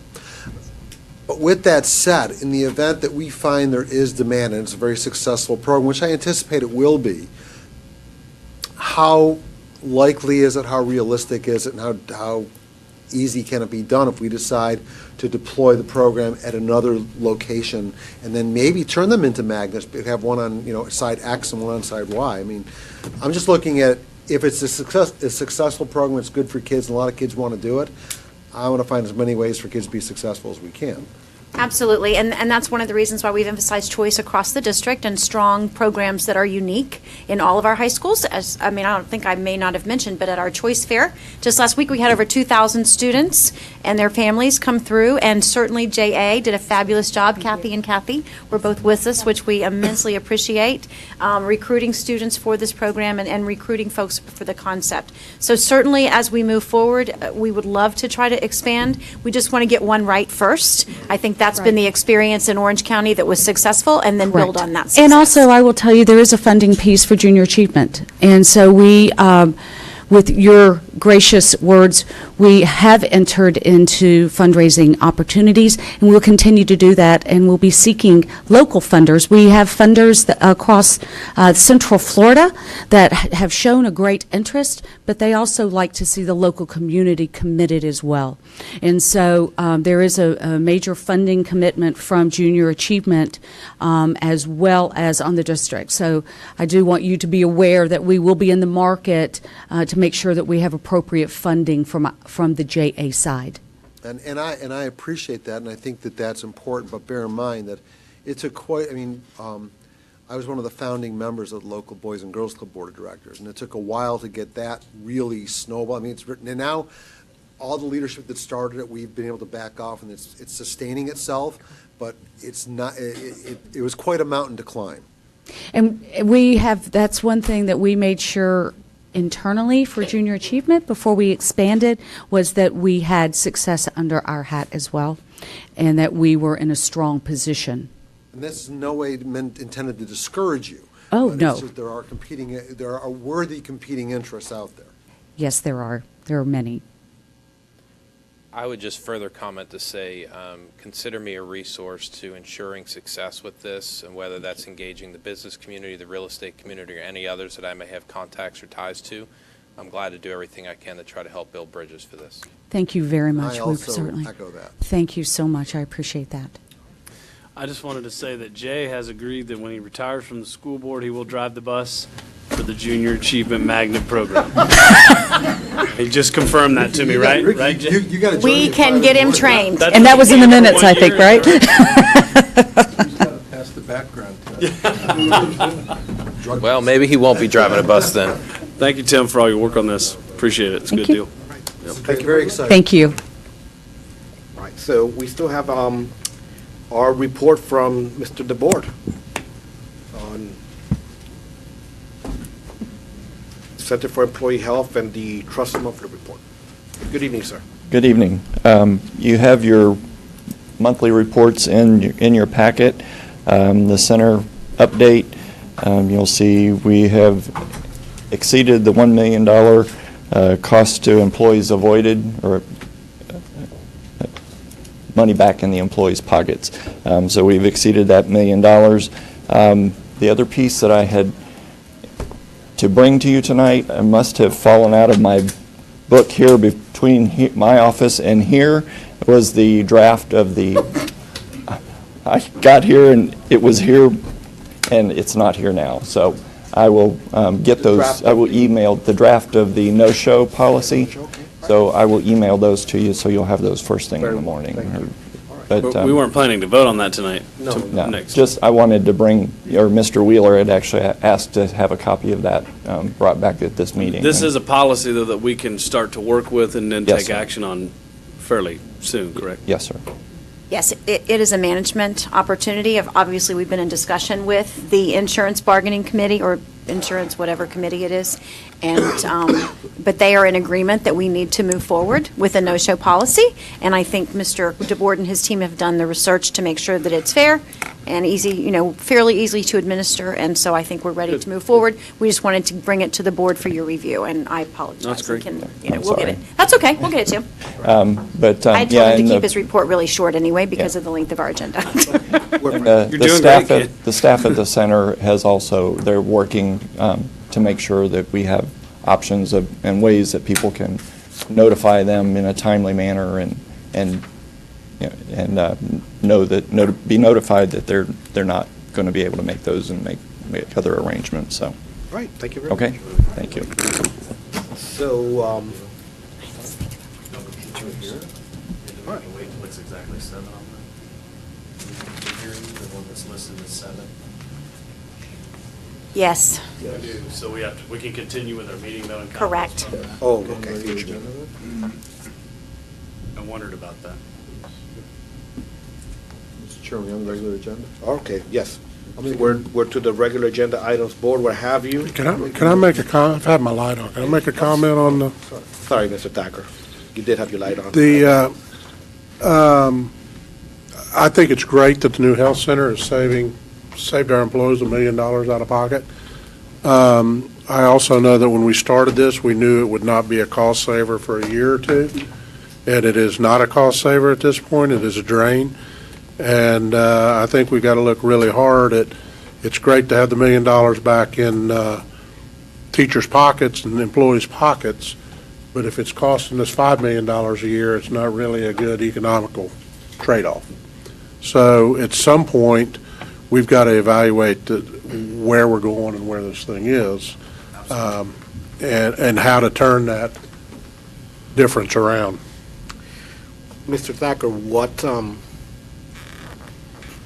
did you propose? I As don't. far as how we get this conversation going, in what form? Well, I think we need to start and start looking at the increase in cost that we're having with it, and then start identifying of those increases in cost, what are things that are really associated with getting started up versus a permanent increase? And if they are permanent increases, how do we start bringing those back down in line? And my hunch is, one thing we're going to find is these no-shows, which are 10 or 20% of our appointments, are driving up staffing by several people that are draining. What type of analysis would we need? I mean, is this from our finance department, maybe, that could help us answer those questions, or at least to And I provide us have with some something we can- information for the board. Remember, I'd asked for about 10 minutes in our executive session to go over some of the information that the Insurance Bargaining Committee has been reviewing that impact our health plan potentially, and I can give you some additional information. And certainly we'll have Gallagher do a more comprehensive report when our agenda is not so long. On the, And I didn't want to string this center out. itself, I think we just need to get it on the radar. Absolutely. And I'm okay with things that are start up that take a year or two, but at some point, you got to be able to figure out how do you roll that back out. Or down, whichever way you choose to look at that. Mr. Weiss, your light is up next. Thank you. First of all, where did Mr. DeBoard go? Did he leave? I think he Okay. thought the discussion was over, sorry. Well, I was just going to apologize. I had You're to step stuck with out me. No, that's fine. For his portion of the presentation, and Mr. Thacker, I apologize. I missed the beginning of your comments, but I think we probably really are good. thinking. Okay. I think we're thinking the same thing. My only caution. I know that these meetings can be long and can be a strain on the staff, and there's a lot of things to pull together, but I would rather us meet for hours upon hours upon hours to make sure that we cover the business that we need to, than try to make sure that we move things around so that we have shorter meeting times.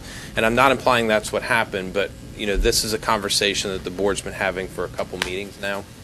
And the last meeting that we had, or the last conversation we had about the Wellness Center, was that we wanted to advance conversations with some of the other entities in the community, as well as really having the conversation with the key stakeholders involved, including Florida Hospital.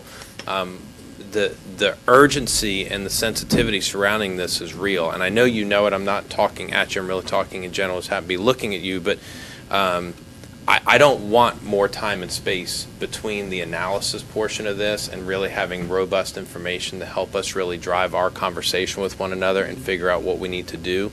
And again, whether that's exploring partnerships with other entities, revisiting what it is, evaluating how our contract with our service provider is working. For me, everything is on the table. And I think it's important that we really start to look at it in that really deep dive type of aspect. So, go ahead. If I may respond, the Wellness Center itself is operating slightly under its projected budget.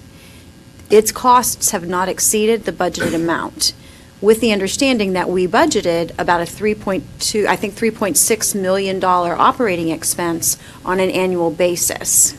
The problem is that the rest of our claims costs have escalated significantly, particularly in the area of pharmaceuticals, and then some catastrophic claims that have reached now even our catastrophic limit, which is pretty high.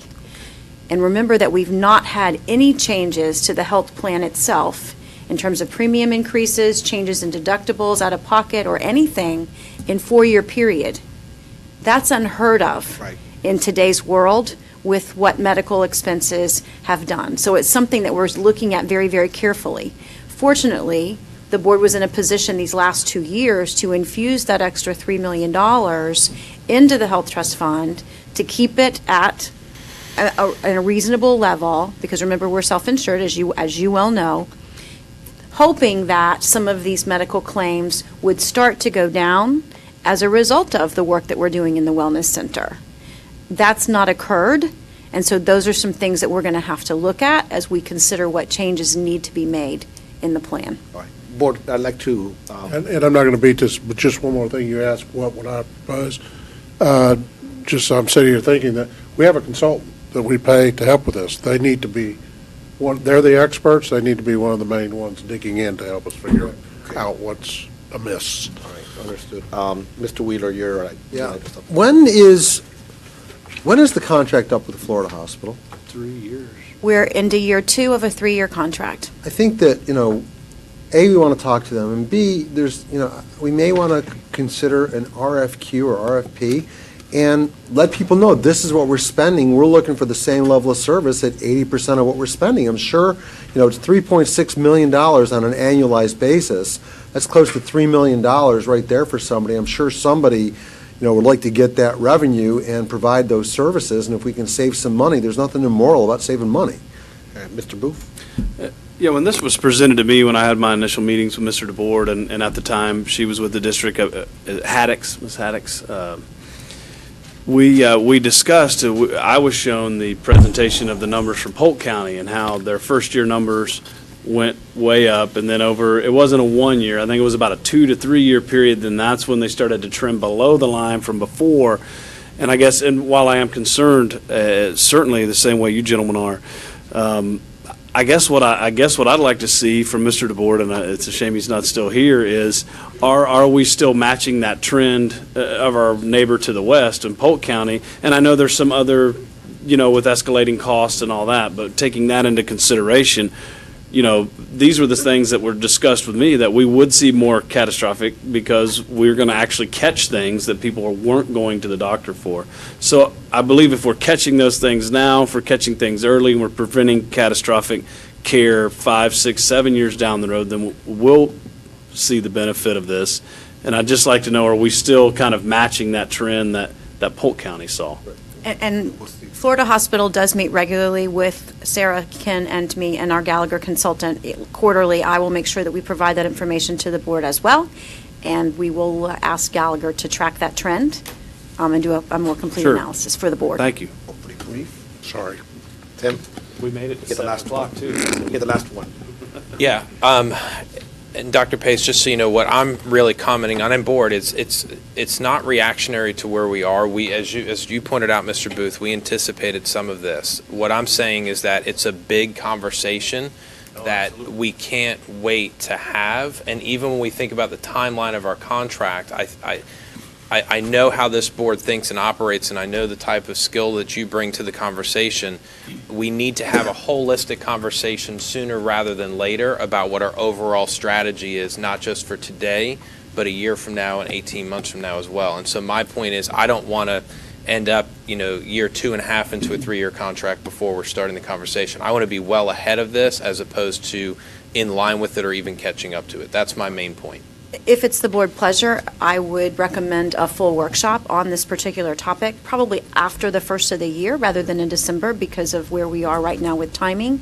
But that'll give the board, Cigna, Gallagher some time to really gather the information that the board wants. You can give us any specific direction that we might not have. And it really becomes a piece of the entire budget conversation, which I know last spring we didn't have the depth of conversation that we as a board want to have with staff and engage and provide that direction, because this is one big piece of our overall district operational costs. And I think we're going to have to look at that with some of the information that we've shared earlier about our growth and enrollment and all those other things. So if it's the board's pleasure, that's what we'll look to do, is to schedule a really comprehensive workshop in January to look at the budget, with the healthcare piece being a big part of that. Mr. Thacker, are you in line with that? Yeah, Board? fine. Yes? All right, so we're looking forward to that, Dr. Pace. This time, we're going to recess our public meeting and convene a public hearing to approve the recommendations by the district-wide redistricting committee. It's kind of late and I'm getting dry. Redistricting committee to approve high school attendance boundaries. We have again Ms. Blake. Welcome. Good evening. All right. So this is our third and final district-wide redistricting hearing for the year. It is much shorter than the one we presented earlier this evening. So again, we had each school had a committee which consisted of 5 members each, one which was a school principal. Of the remaining 4, only one additional one can be employed by the school district. We met on September 18th and October 2nd, and at the close of the October 2nd meeting, the committee was ready to make a recommendation to move forward to the school board. And as a result of that recommendation being made, we did cancel the meeting on October 16th. On page 3 of your packet, you can see the 8 study areas that were identified to be redistricted from Celebration High School to Poinciana High School.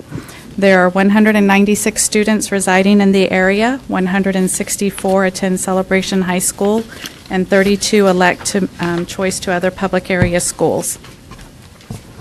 On page 4 of your packet, you will see that Celebration High School has 2,751 functional capacity, and they're operating at 97%. They do have 4 portables on site. If this plan goes through as proposed, their recommended enrollment would be 2,601, or 95%, retaining the 4 portables.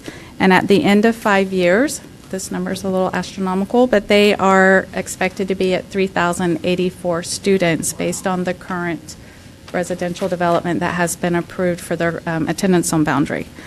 Poinciana High School is currently operating at 97% of its utilization. They do have 6 portables on site.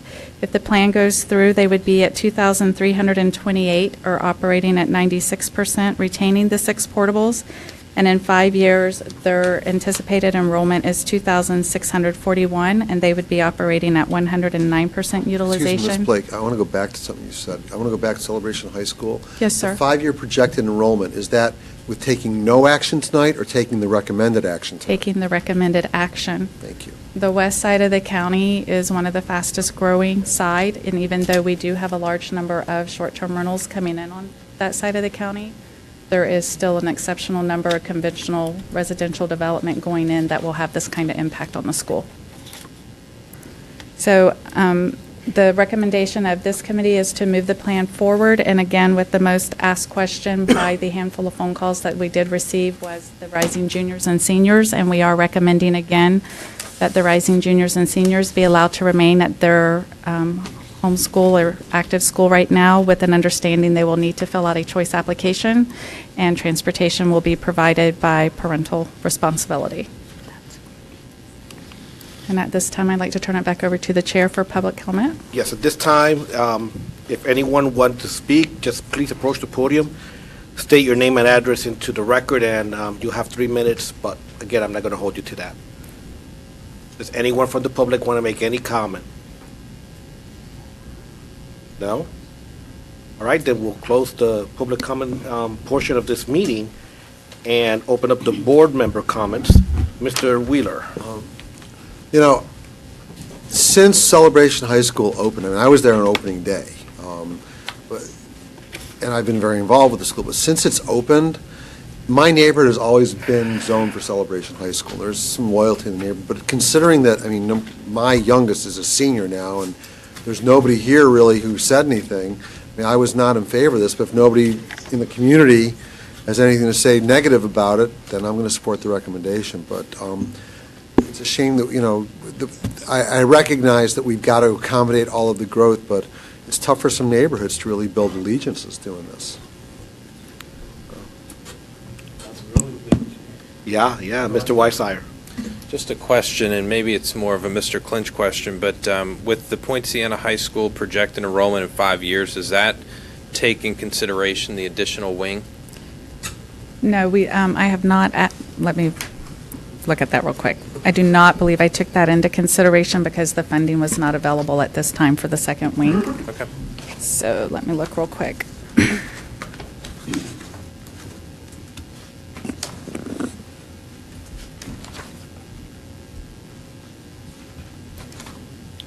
No, that does not take, that would increase their functional by another 475.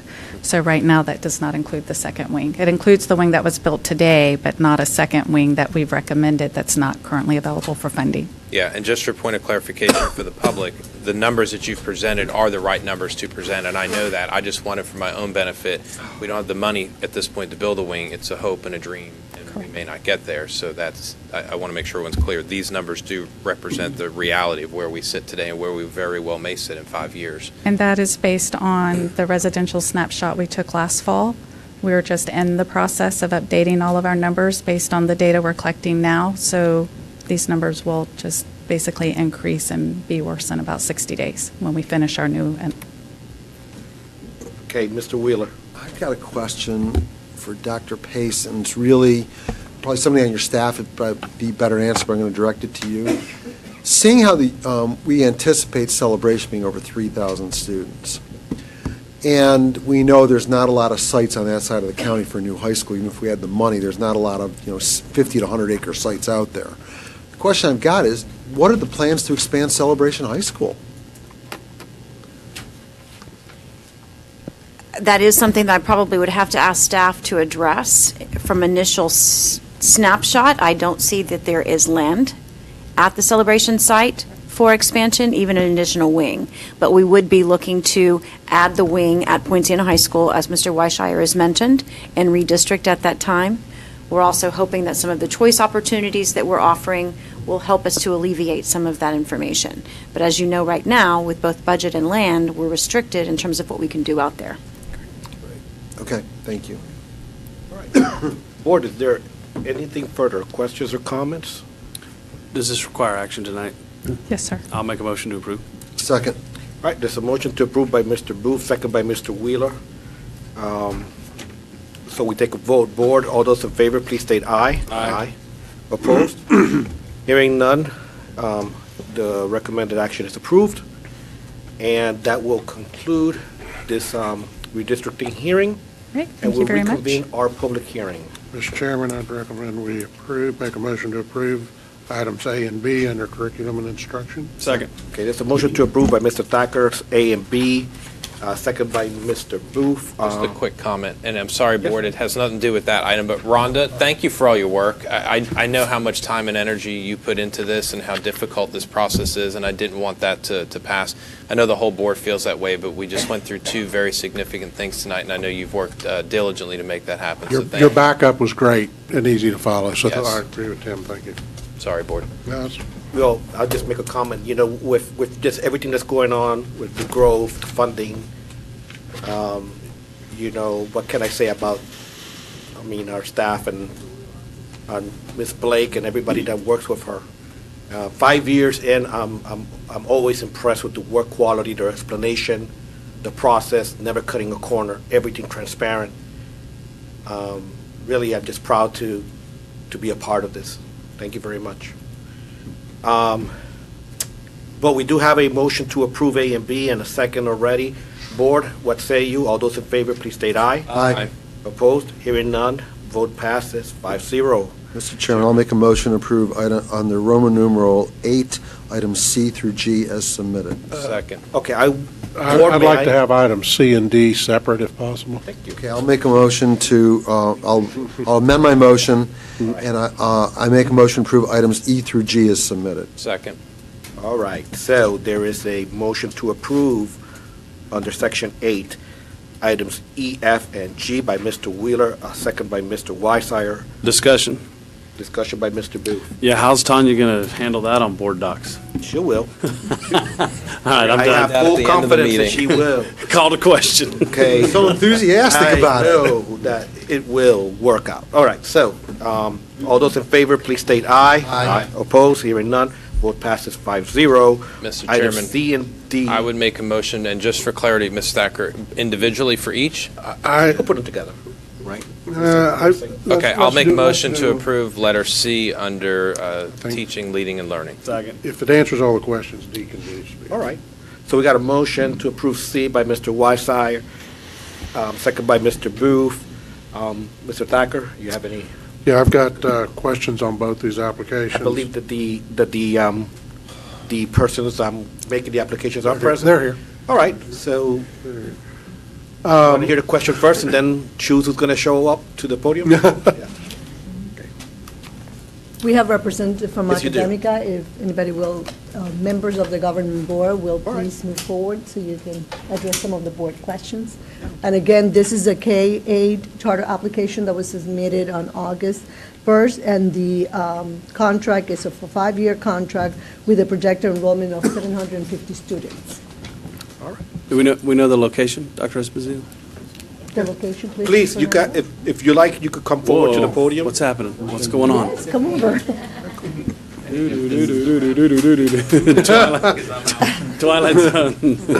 Taylor? Asking for location. The location, good evening, sirs and ma'am. North Tyson, Taylor I know where I'm Smith, working with Matter. Very good. And the location is in St. Cloud on North Tyson Okay. Road, near 192. Great. And it's zoned for a charter school already, and the city is processing the building permit. All right, very well.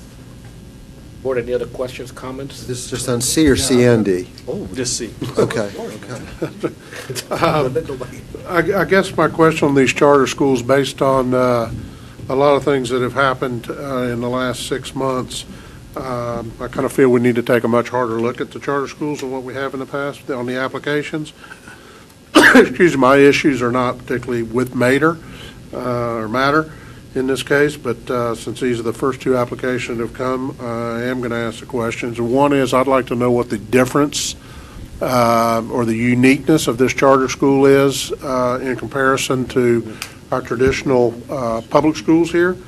The other piece I'm curious about is your plan for ESE and ELL students on how you would be able to handle those and accept those into your school. And just to give you a little background on there, the existing school that you have here currently has a significantly lower enrollment of those ESE and ELL students compared to the district overall average.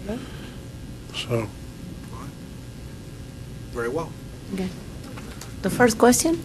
What makes us unique? Yeah, what's your unique feature?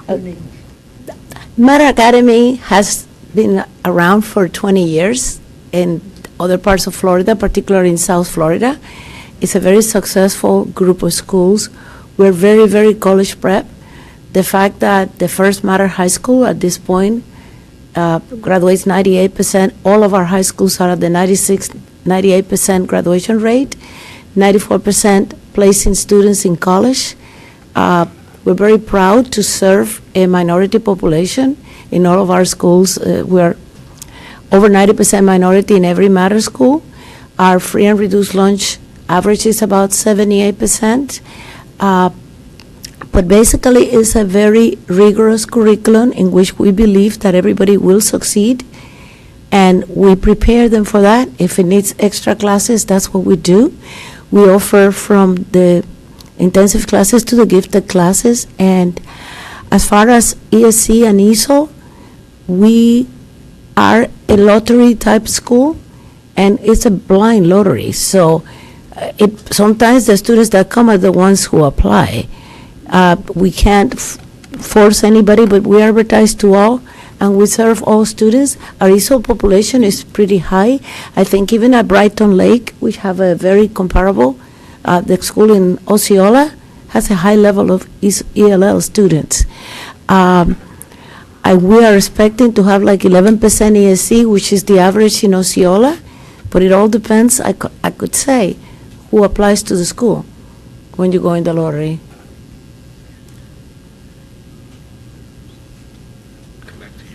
Board, any other questions or comments? I've just a piece of data point that I've gotten, maybe it's not accurate, I'm not sure, but I've got the district schools, Osceola district schools are running at 16% on ESE, whereas the Matter school here is at 7%. And that's my concern is if charter schools end up being not being able to handle that or not being able to deal with it, and it starts to fall back more and more on the Osceola district schools, traditional schools, becomes a problem for us down the road. So, yeah. Just out of curiosity, I'm Monica Cueto. I'm the principal at Matter Palms. We're the brand new Matter that opened up in the fall. That's the one off. On North Poinciana. Okay. Now, if those numbers are related to our school in particular, this is our first year and we have close to 253 students. Out of the 253, 23 are special education with an IEP, but I have 63 ELL students currently at this time. So I don't know, is that Matter Brighton or Matter Palms? I think it was the two. The two combined? Yes. That's interesting data. And maybe it's not right. That's yeah, 10%. Right, because even I was at Matter Brighton and we had 213 students when I left out of the 753, and this year they're over 1,000 in capacity. So I know they've gotten more ELL students, and significantly. 213 out of the 7. Right. That are ELLs. Yeah. Mm-hmm. It's almost 1/3 ELL, and I have visited the school many times and visited. The percentage I was just given were ESE. Oh, okay. He was talking about ESE just now. But he's, They're yeah. 10% at the new school, ESE. It's a 16% district-wide? Sure. Right, and, that's a district average. I mean, I think it's also important to compare a school with a school and not necessarily a district average.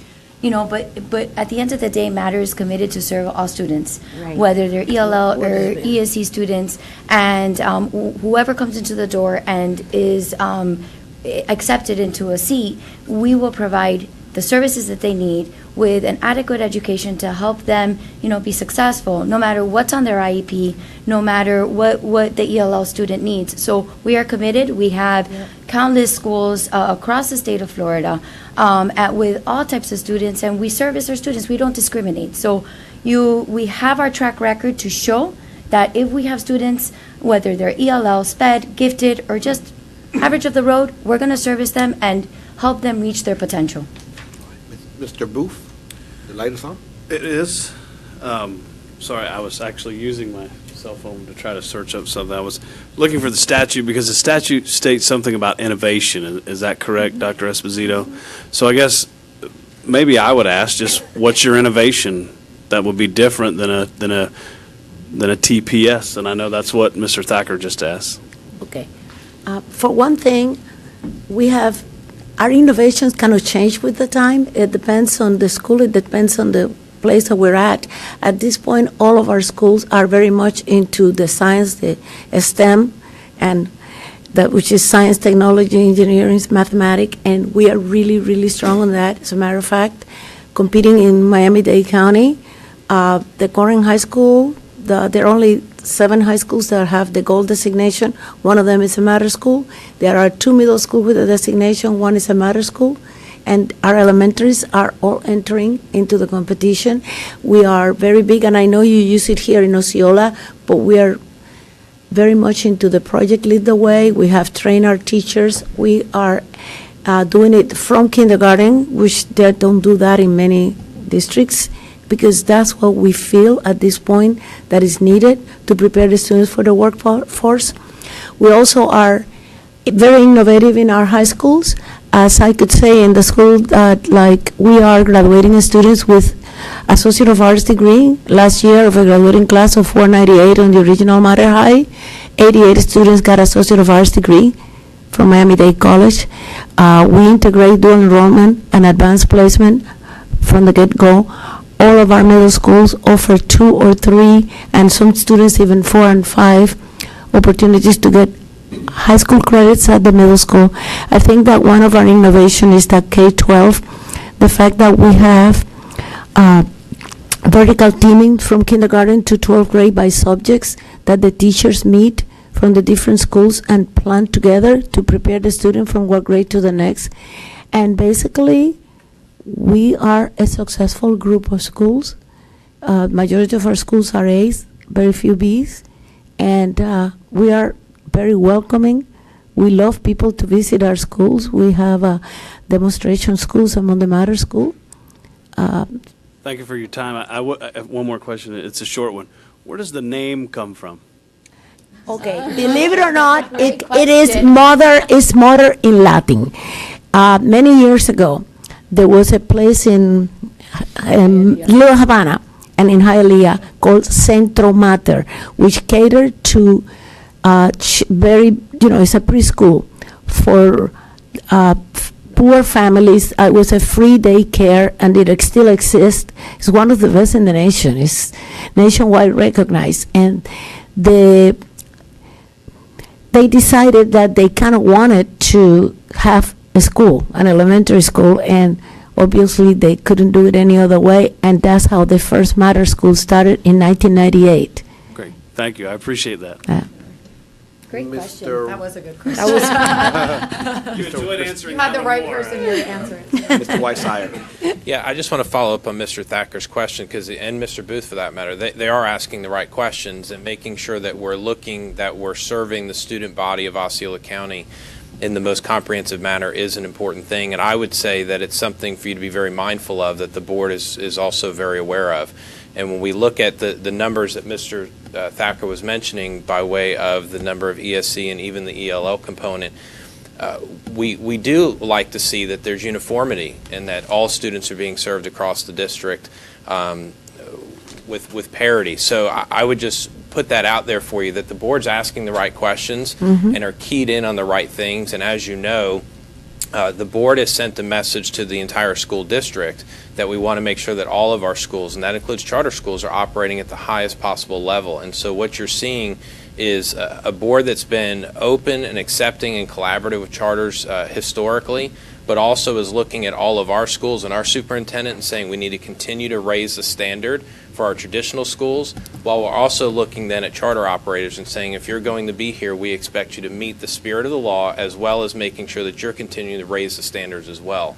At the end of the day, what I know is that This board wants to make sure that every single school in this community is providing a high-quality education for the students, and we don't distinguish them as our kids, your kids. They're our kids. They all belong to this community, and we represent this community. We want to make sure that all the students are being served in that capacity. So I just want to speak to edify the point that the board was making.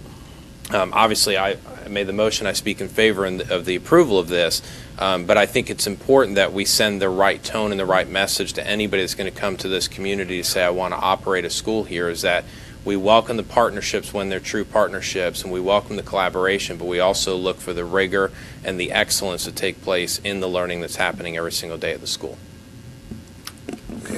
I couldn't agree more with what Mr. Weisher said, and I don't want to ruin it by bumbling over some other stuff that I was going to say, but I did want to say that I had a meeting with another potential charter operator and Dr. Esposito this morning, and while I've always used the term charter-friendly, if you don't mind, Dr. Esposito, she corrected me and said, we're charter-fair, and I think that's a great term to use. We welcome high-quality charter schools, but we will fight to get rid of poor quality charter schools, and for exactly the reasons that Mr. Weisshire stated. So, I speak also in favor when we vote, but I also want to make sure to keep it up. A's and B's, that's what we like to see. So I believe that closes the discussion. All right, so board, we take a vote. All those in favor, please state aye. Aye. Aye. Opposed? Aye. Hearing none. I thought I heard you, sorry. Aye. Hearing none opposed, the vote passes 5-0. Congratulations. 4-1. 4-1. Mr. Chairman, I'll make a motion to approve. Hold on, just let me correct the record. Jay, just a moment. Sorry. All right, I just wanted to hear it again. Okay, all in favor state aye. Aye. Opposed? Aye. Okay, all right. So, yes, the motion does pass 4-1. Thank you. Thank you. Thank you so much. Mr. Chairman, I'll make a motion to approve item D as submitted. Second. All right, so we have a motion on item D by Mr. Wheeler to approve, a second by Mr. Weisshire. Any discussion? Yes. Same discussion. I Well, got let me, yeah. You got discussion? Okay, go. I got discussion. My discussion is a little bit different. We, just before, fortunately, you've been in the crowd, and just before this, you saw a presentation relative to our high school capacity issues. So where on the west side of the county is this school going to open? Taylor, how are you? Smith again. I've actually been here with you presenting since 1999. You know each other very well. On top like the principals of the high school. Not this, excuse me. The earlier discussion. The high school. Made so much money, he no longer wears a jacket or. I can't afford it, General Counsel. The high school location is a radius around the Point Siena Boulevard and Old Tampa Highway. Just south of there are a number of sites that we've been vetting, but that's based on interviews with your staff and capacity. So it would fit in on the west side, on the north end of the Point Siena catchment area that could serve the other K-8s in the area, as well as relieve some of the high schools that are south of that location.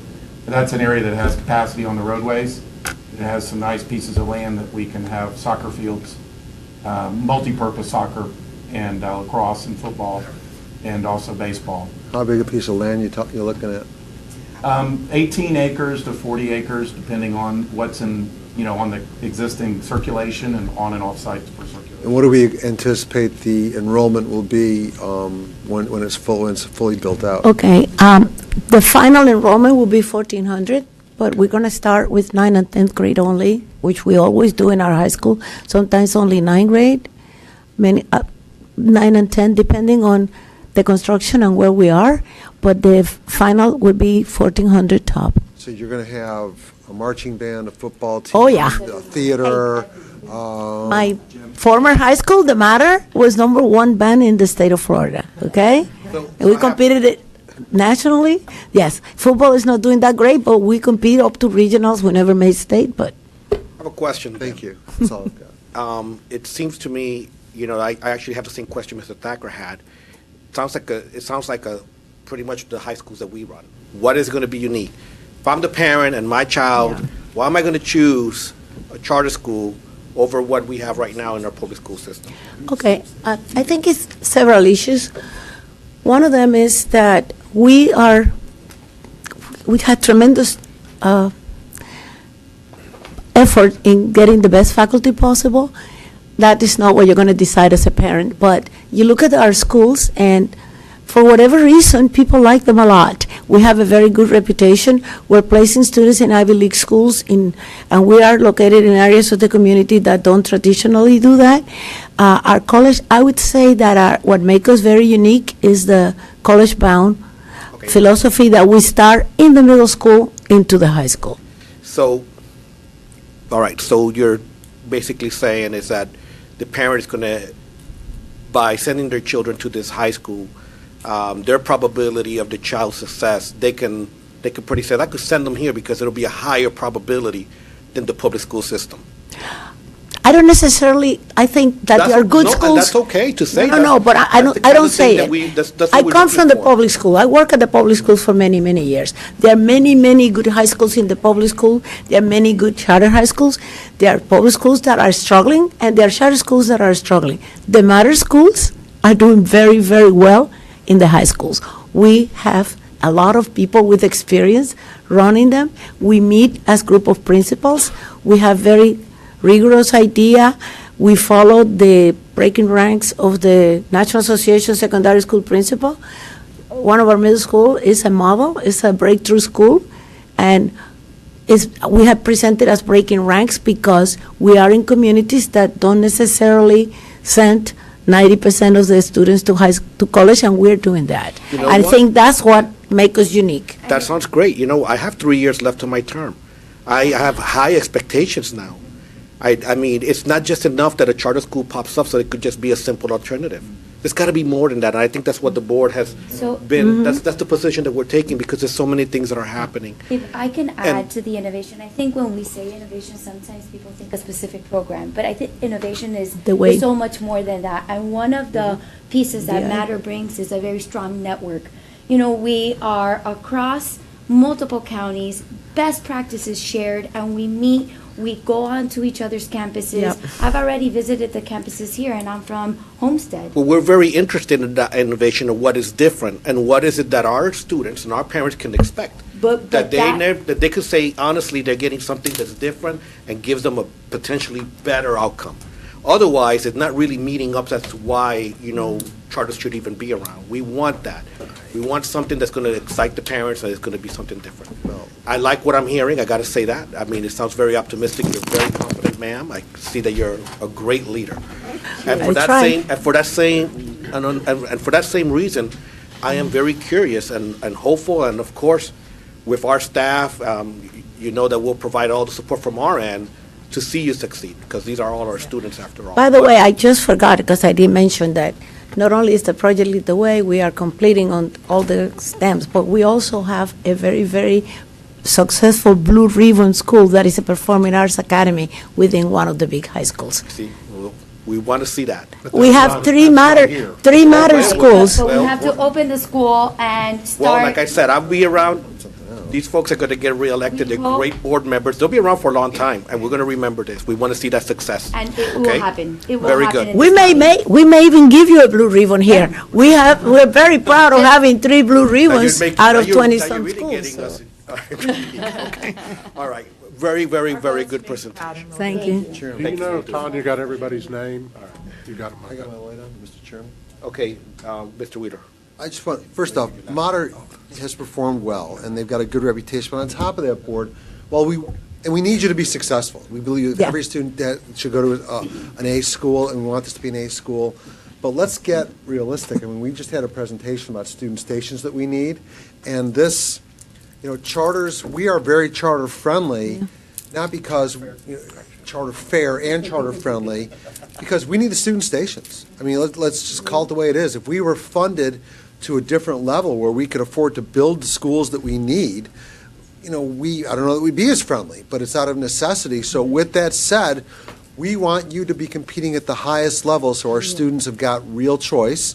But board, We need the student stations. I mean, there's no way around it. And Mr. Thacker, you have the last word. Yeah, just my last comment, and this is not necessarily directed completely at your application, but I agree with Mr. Wheeler. We need student stations. I also highly disagree that financial decisions should totally drive our behavior. For anything we do, we need to do what's best for students.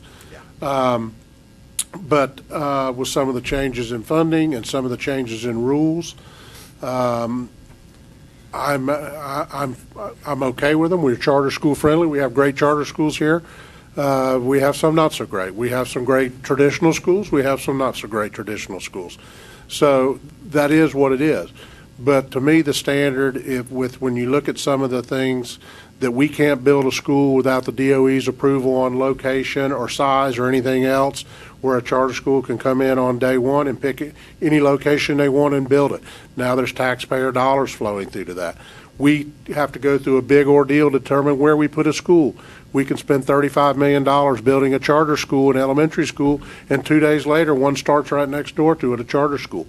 I'd like to see the playing field a little more level. We've got class size constraints that we can't get around. Charter schools can get around those through averaging and some other things.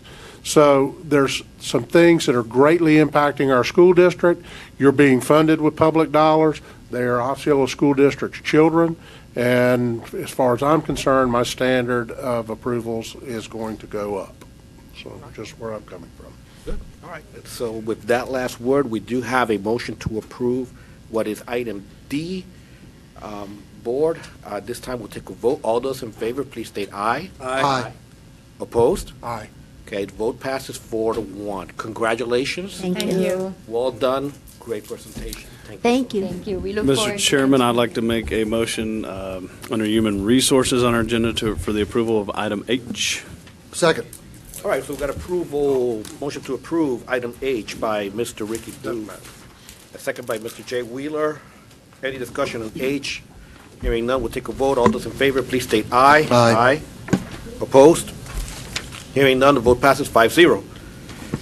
Mr. Chairman, I'll make a motion under Roman numeral 11 to approve items I through Q as submitted. All right. Second, Board, do you think we should start taking everything one by one so we can prepare for board docs? We should try. You know what? We ought to try it on facilities. Let's just try it on facilities. I'm kidding. We'll try it on I'm kidding. facilities, all right. I So- second the motion. We have a motion by Jay Wheeler to approve items I through Q, second by Mr. Tim Weissire. Board, if there's any, is there any discussion? Hearing none, we'll take a vote. All those in favor, please state aye. Aye. Opposed? Mr. Hearing Chairman. none, vote passes 5-0. Mr. Chairman, I'd like to make a motion to approve item R under facilities. Motion to approve item R by Mr. Booth. Second. Second by Mr. Wheeler. Any discussion? Hearing none, all those in favor, please state aye. Aye. Aye. Mr. Chairman, Chairman, I'm tired. I'd like to approve. S through the rest. Vote passes on R, vote passes Second. 5-0. Second. Motion to approve S through Z by Mr. Thacker. Second by Mr. Wheeler. Board, any discussion on these items? I just want to make a quick comment. Okay. There may be members of the public that don't understand what we're talking about, and even what Mr. Thacker's comment was. We're not approving these because we're tired. We were joking around because we're looking at a new piece of technology to manage our board meetings, and as a result of that, we'd be taking potentially board items one by one. And so the banter you're hearing from the board at this point is actually in regard to that, not necessarily in regard to any one item that we're dealing with. No, And I don't mind being the guinea pig or the test subject for this. I mean, you guys want to continue?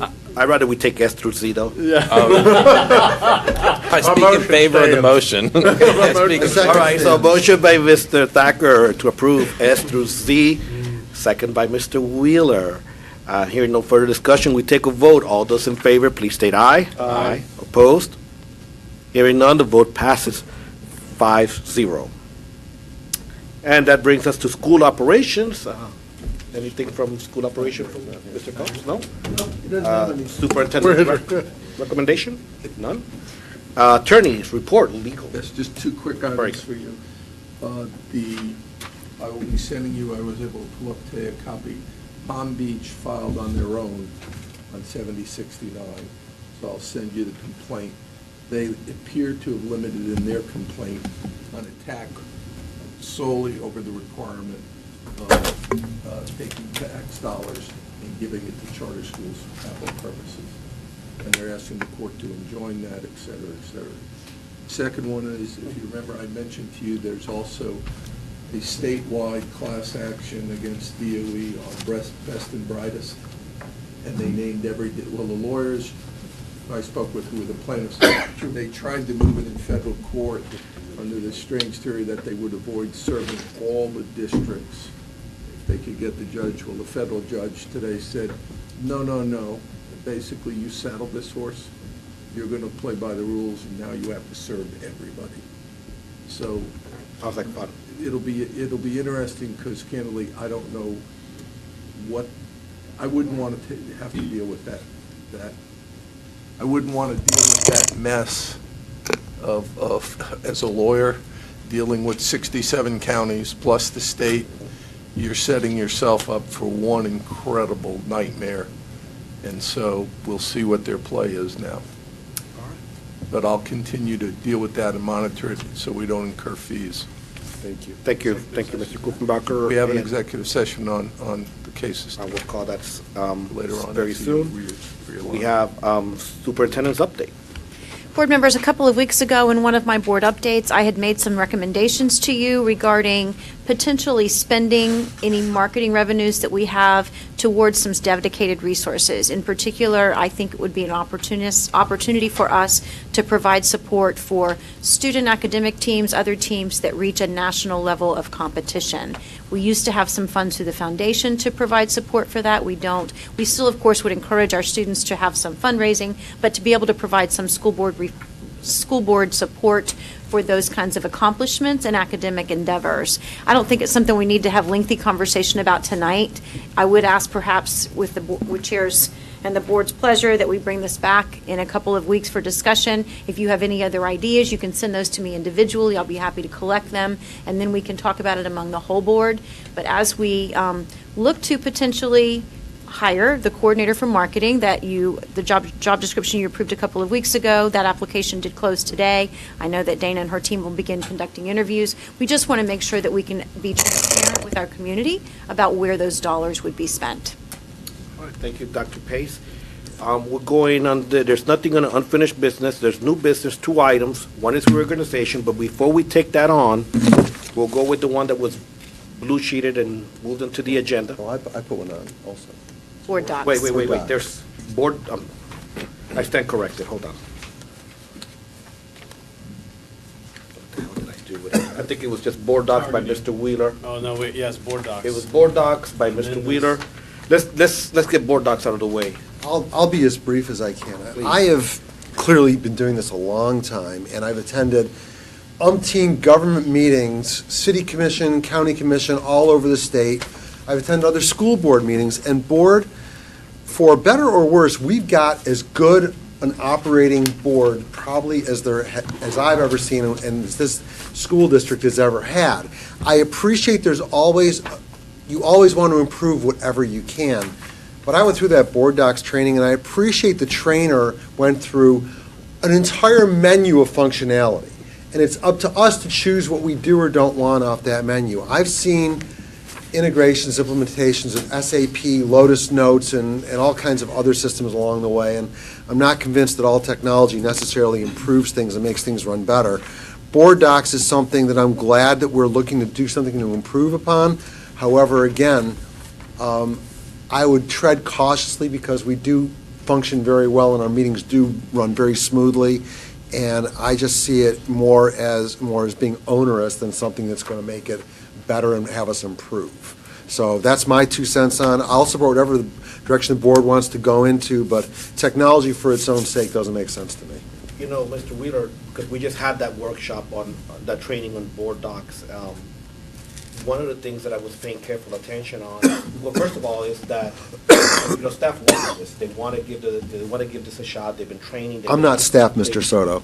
But this is my, correct me if I'm wrong, board or anything. I mean, the big benefit on this is really going to be to how the administrators, the board secretary, the superintendent secretary, superintendent, manages these these meetings, but not just the meetings, but also the documents that are applied, while keeping with public records law and, all transparency and communicate this information. It does a lot of things, Mr. Wheeler, and here's what I want to say. I admire your enthusiasm.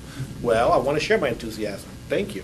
And, I think that we need to move forward with this platform and give it an honest and good faith chance for it to work. I tell you, I would have appreciated some of the functionality that I saw in it. And you really should go into this a little bit more, to use your words, more enthusiastic instead of saying it's not going to work. So I believe me, you want to get involved with it and see what it does. So I think that the district wants it. I would like it. Looking forward to board docs. Any other comments on it? Yes, Mr. Weissire. So, Mr. Wheeler, just to make sure I understand, you are absolutely excited and looking forward to the implementation of board docs. Did I understand you correctly? I'm No, don't looking answer. more- I'm kidding. Don't He answer. agrees with you now after Yeah. my comments. You and I shared some similar comments in the training and the workshop. The one thing that I would say, and the comment that I made there was, we may not need to implement, or we may decide not to implement all the functionalities that exist, and the truth be told, there may even be an opportunity to create the efficiency that we're looking for with the creation of the document and the accessibility of the document, while maybe not still using some of the meeting management tools that the software provides. And so I would like us to see to try to use the software at its full implementation, see how it works. If we don't like the meeting management piece of it, we can always eliminate that and still allow the staff to use the back end uploading and integration piece from the document standpoint, which I think would still create some of the efficiencies that Mrs. Ravel had mentioned to us earlier, while still being able to preserve the natural flow and function of our board meeting. So I would say let's try it. Let's see how it goes for a meeting or two as far as the board function is concerned. And if we don't like that piece, there's nothing to say we don't use it, but we can still use the back end piece that's going to create all the other efficiencies. I think we could try it until probably November of 2018. 1-year pilot? Until Jay's gone, in other words. Then we won't have to worry about Jay and what he says. So that's that for that new So business. saith the shepherd. Right? Next thing is our targeting quality and dependable digital resources. Good evening, sir. And thank you. All right. One second. Go ahead. Dr. Pace and Tanya, would you please make a note that on Jay's final meeting, that we do it the old way? Tanya, would you do that for me? Just make a note, whatever day that is, Jay's last meeting, that we do it the old way. So that means we want printed binders. Remember the three binders you used to Jay's have to last do? meeting. It's the right I way. would recommend there's like one agenda item. Yeah. Called consent. All right, sorry. Let's just say we did, but we don't. That's One right. item adjourned. All right, Scott Clark, Director of Media and Instructional Technology, and I'm here tonight. The actual initial conversation was about fake news that was presented earlier and how we're dealing with that in the district. I had a hard time putting fake news on the board PowerPoint, so I put targeting quality, dependable digital resources, because that's really what our goal is to make sure we're providing that opportunity. And this actually came from an article that was shared with me that I think Mr. Soto was aware of, called The Classroom Where Fake Never Fails. And as you go there, the main point that they are making is that we've got to teach them while they're young. If we don't teach them while they're young, they're not going to know how to deal or decipher between these items. It goes on, and a matter of fact, one of the areas that's very close to my department, being media and tied with the media specialists, is the American Association of School Librarians. They take what they see on their device at face value, some of the students. And it's not just the students, it's as they move up and they're adults still at this point that occurs.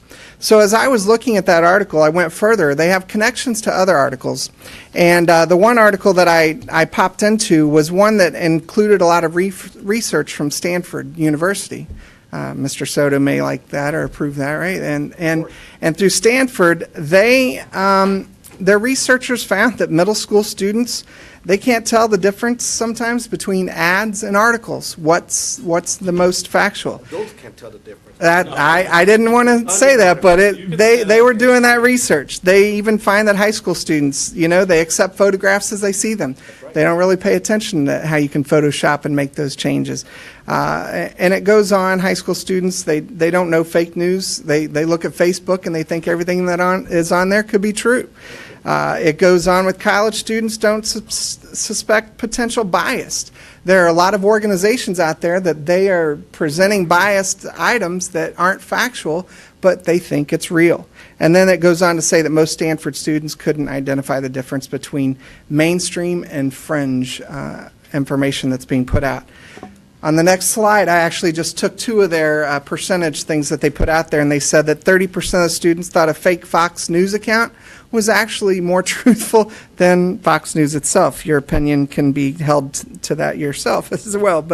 And then it goes on and it says that more than 80% of our middle schoolers believe that sponsored content was actually just really a true news story. You have a lot of links of advertisements.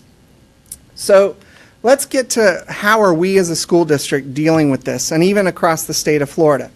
Well, there are standards all throughout, but this is the main standard that is for grades K to 12, and this one says gather relevant information from multiple print and digital sources, assess the credibility and accuracy of each source, and integrate the information while avoiding plagiarism. This is evident within our schools. It's kindergarten all the way through 12th. I then did a little bit of research. I reached out to the media specialists in the district because they are our hardworking employees, and they have now taught over 7,200 lessons this year already to students across the district. And this is an example that I got from one of the media specialists in a lesson.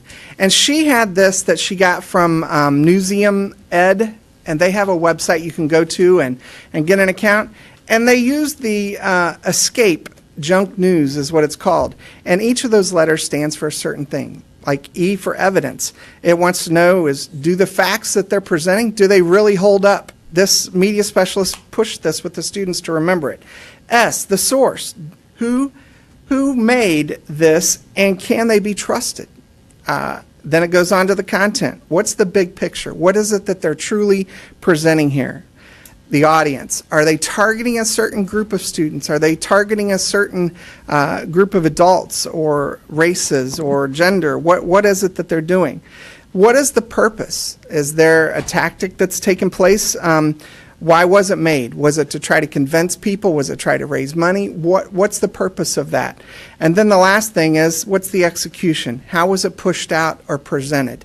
So this media specialist really got the students to look at that and break down anything that they were looking at to find out how factual it was and whether they were meeting that those expectations.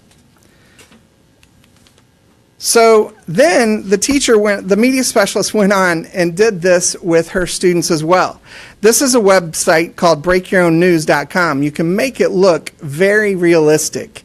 You put in your title, and then you can put your streaming item at the bottom. She presented this to her students at the high school, and they all were not very happy because they truly thought she was having them decipher whether this was true or not, and they thought that Halloween Horror Nights Universal was being canceled because of low attendance. So she did this lesson with the students to analyze this and find out what are the possibilities that this could be truthful, how can you prove it, how can you not prove it. I thought it was very creative, and of course the students then, after they found out about the website, I'm sure they went on there and started making some of their own news. So what do we do as a district to help offset this? Well, as I mentioned at the beginning, we're looking for quality resources. We currently provide resources for our students that they can use that are vetted. They are all connected within ClassLink. ClassLink is an area, it's a single sign-on. Once they sign on the computer, there's an icon on the computer, and once they go in, these things are available to our teachers and students to be used. The one on the top left is Britannica School.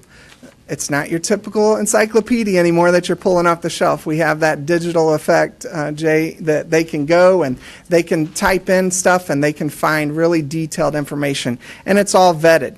The other is Discovery Education. You approved that earlier this year. The students can even go in and see video that is vetted as well and connected with this. Another one that we have approved also here recently is Safari Montage. You can type things in according to the standards. The teachers can find more lessons that tie to that, and there will be factual information. But the bottom section there is Gale Resources. This is one of those items that is just amazing. It's full of databases, high quality things that are for the students. Gale InfoBits is one of those that's used with students. My wife is an elementary teacher. She said once her students got that, it was just amazing. They no longer worried about Googling it or looking elsewhere because they found a resource that was easier. They didn't have to decipher between what is fake and what is real because it is all right there and laid out for them. The Gale is telling people what's fake and real? No, it is not. How do we know? It's just that their information, like I said, they have to vet it. It has to be there. There are certain laws and rules that are required to them before they can put that out. The New York Times is vetted, right? Yeah. Well, this Okay, that's what I this thought. doesn't take that same input. I'm going to say it right now. We have got to be very, very careful telling kids what is actual 100% truth rather than just presenting information to them. Now, let me get this straight. This is not about telling them what is, this is not about that. We've just told them that all these resources, this is the absolute truth resource. This is just a way to implement it. You go back a few slides. What you I want to do, understand. what you want to do is you want students at an early age to start thinking pretty much, this is critical thinking. And it's not just critical thinking, it's also, learning how to be skeptical about things. Yeah. Not to take everything as I face get value that. just yet. Mhm. Just like when they saw if you follow the next slide, just like when they saw the HHN 27 cancellation, these things are designed, it's very crafty what's going on right now and the way information is being disseminated. And let's face it, it's really impacting our society in many ways. Absolutely. So it's not so much as saying, hey, these are real trusted sources, but how do you determine that source to be trusted? What is it that you do? You go through your evidence, your sources, you look at all that. And it could be New York Times, or it could be Fox News. Do the analysis as an adult, but they have to, starting when they're young is the best time. Correct. And the reason I brought this, this is my last thing that I bring in as chair. The reason is because, obviously you know that it was me who brought attention, is because I think that critical thinking skills, being a skeptic, is so important now. I tell you that, at least with my children, I took the time when they were young enough to start teaching them critical thinking skills, critical reasoning, using logic, deductive and inferences properly. Heck, I made them read Candle in the Dark, Science, by Carl Sagan, which is a phenomenal book about talking about how you need to really educate yourself to avoid really being misled. No, absolutely. It's just so it's not so much as to allay your I couldn't fears, agree more. I just want to make sure it's to allay your fears. difficult. This is not about pointing them into one direction or the other.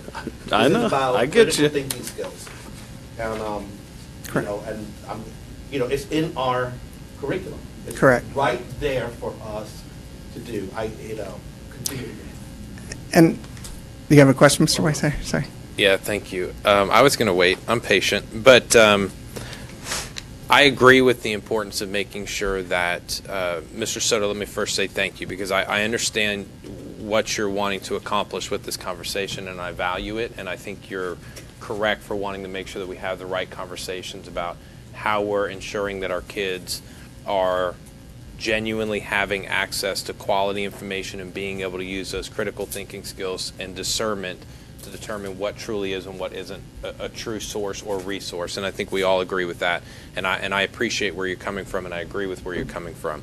I would also say, though, that what Mr. Booth was commenting on was absolutely correct, that even sources that we would say that are more trusted sources doesn't mean that they're empirically correct sources. And I think Or that's 100% of the time correct. Yeah. I think every major news media outlet, whether it's paper, print, television, has all been busted for being biased and pushing out incorrect information to sway an opinion. Every single one of them. You're not going to get perfection in this day and age in terms of Well, I understand. information. So it's more important the skills to go ahead and say. The skills. Even from a source, to say, okay, you know what, this is important. Right. I really need to look beyond just what this author is saying. Or, you know what, let me follow these links that this author is saying, hey, this supports my premise here. This gives support to this conclusion that I have. Hey, you look at these numbers, they're real. And link back to, CDC.gov, NIH.gov, I just read That's an fake article. news too. I just read an article. Yeah, okay. I just read an article where it was saying that that the increase for stomach cancer is 3 times the risk for long-term users of PPIs, which is the inhibitors for like GERD, for acid reflux. In other words, people who are on Nexium for a long time or Prevacid, that type of deal. You have a 3-time risk of somebody who isn't. And I was like, whoa, this is such a big deal. These are some drugs. These are drugs that people use to control acid reflux. Yeah, I know the drugs. So the article Dementia or something? No, it was for cancer risk. But the point is that just because I read the article, my son who's in medical school, I'm like, hey, it's okay, Dad, look at the links. Look at these, follow these footnotes and let's take a look. What is JAMA saying about this? Was this published in New England? Let's take a. That's what I'm talking about. You can't just stop on, okay, Fox said it, I believe it, or New York Times. You got to do more. And our adults are failing at that, and we need to start with our children so that they can. I would agree with that. Sorry, Ricky. No. I actually agree with everything you said. I just want to make sure. It sounds harsh, but it's not harsh because it's true. I know it was hard for you to say the second part there, but. And I actually agree with what you're saying. When we start saying to our kids, this is the trusted resource, that's where. Well, the only thing I'll say to you, Mr. Booth, is these have a higher chance of being that. Can I say 100%? I'll never say 100%. Yeah, exactly. But these are vetted a lot better than some of those other sources that you may have. And within some of these, I apologize, Mr. Soto, within some of these, there actually will be bibliography that connects to other authentic things so you can see it, because most of the things within these resources aren't going to say, hey, we're just saying, it's going to have some background to it. Yeah. Totally get that. I get all of that. That's exactly what a good source or a good article does. It says, look at what we did, look who we gave, and who we invited to speak. Kids are going to start learning to look for that. But finally, the last thing is that, if you're talking about something that is like, HHM canceled, if I would have seen this, I would have said that. But when it's something important, then the scrutiny goes up, regardless of the source. Absolutely. And that's what our students are going to be learning. When I saw that, I was like, I better look more into it. And even though it was from a reputable, news source, I still needed to go ahead and look at what the actual research, because it was a lot more important to me than something that I could say, whether it's fake or not, who cares? Because that's what we have to go through nowadays. That's the digital environment of information that we're facing, and it's incredible. It really is coming down to finding the needle in the haystack whenever we really want information that we trust to make a very, very important decision in our life. It has to start early. It is in our curriculum. Board, this is something that I cannot see how we will. Tim, go. Well, actually, that was on from earlier, but I do have a comment.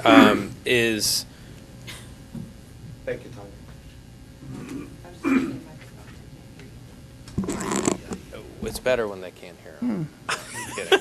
So long as you hear me. Yeah. Okay.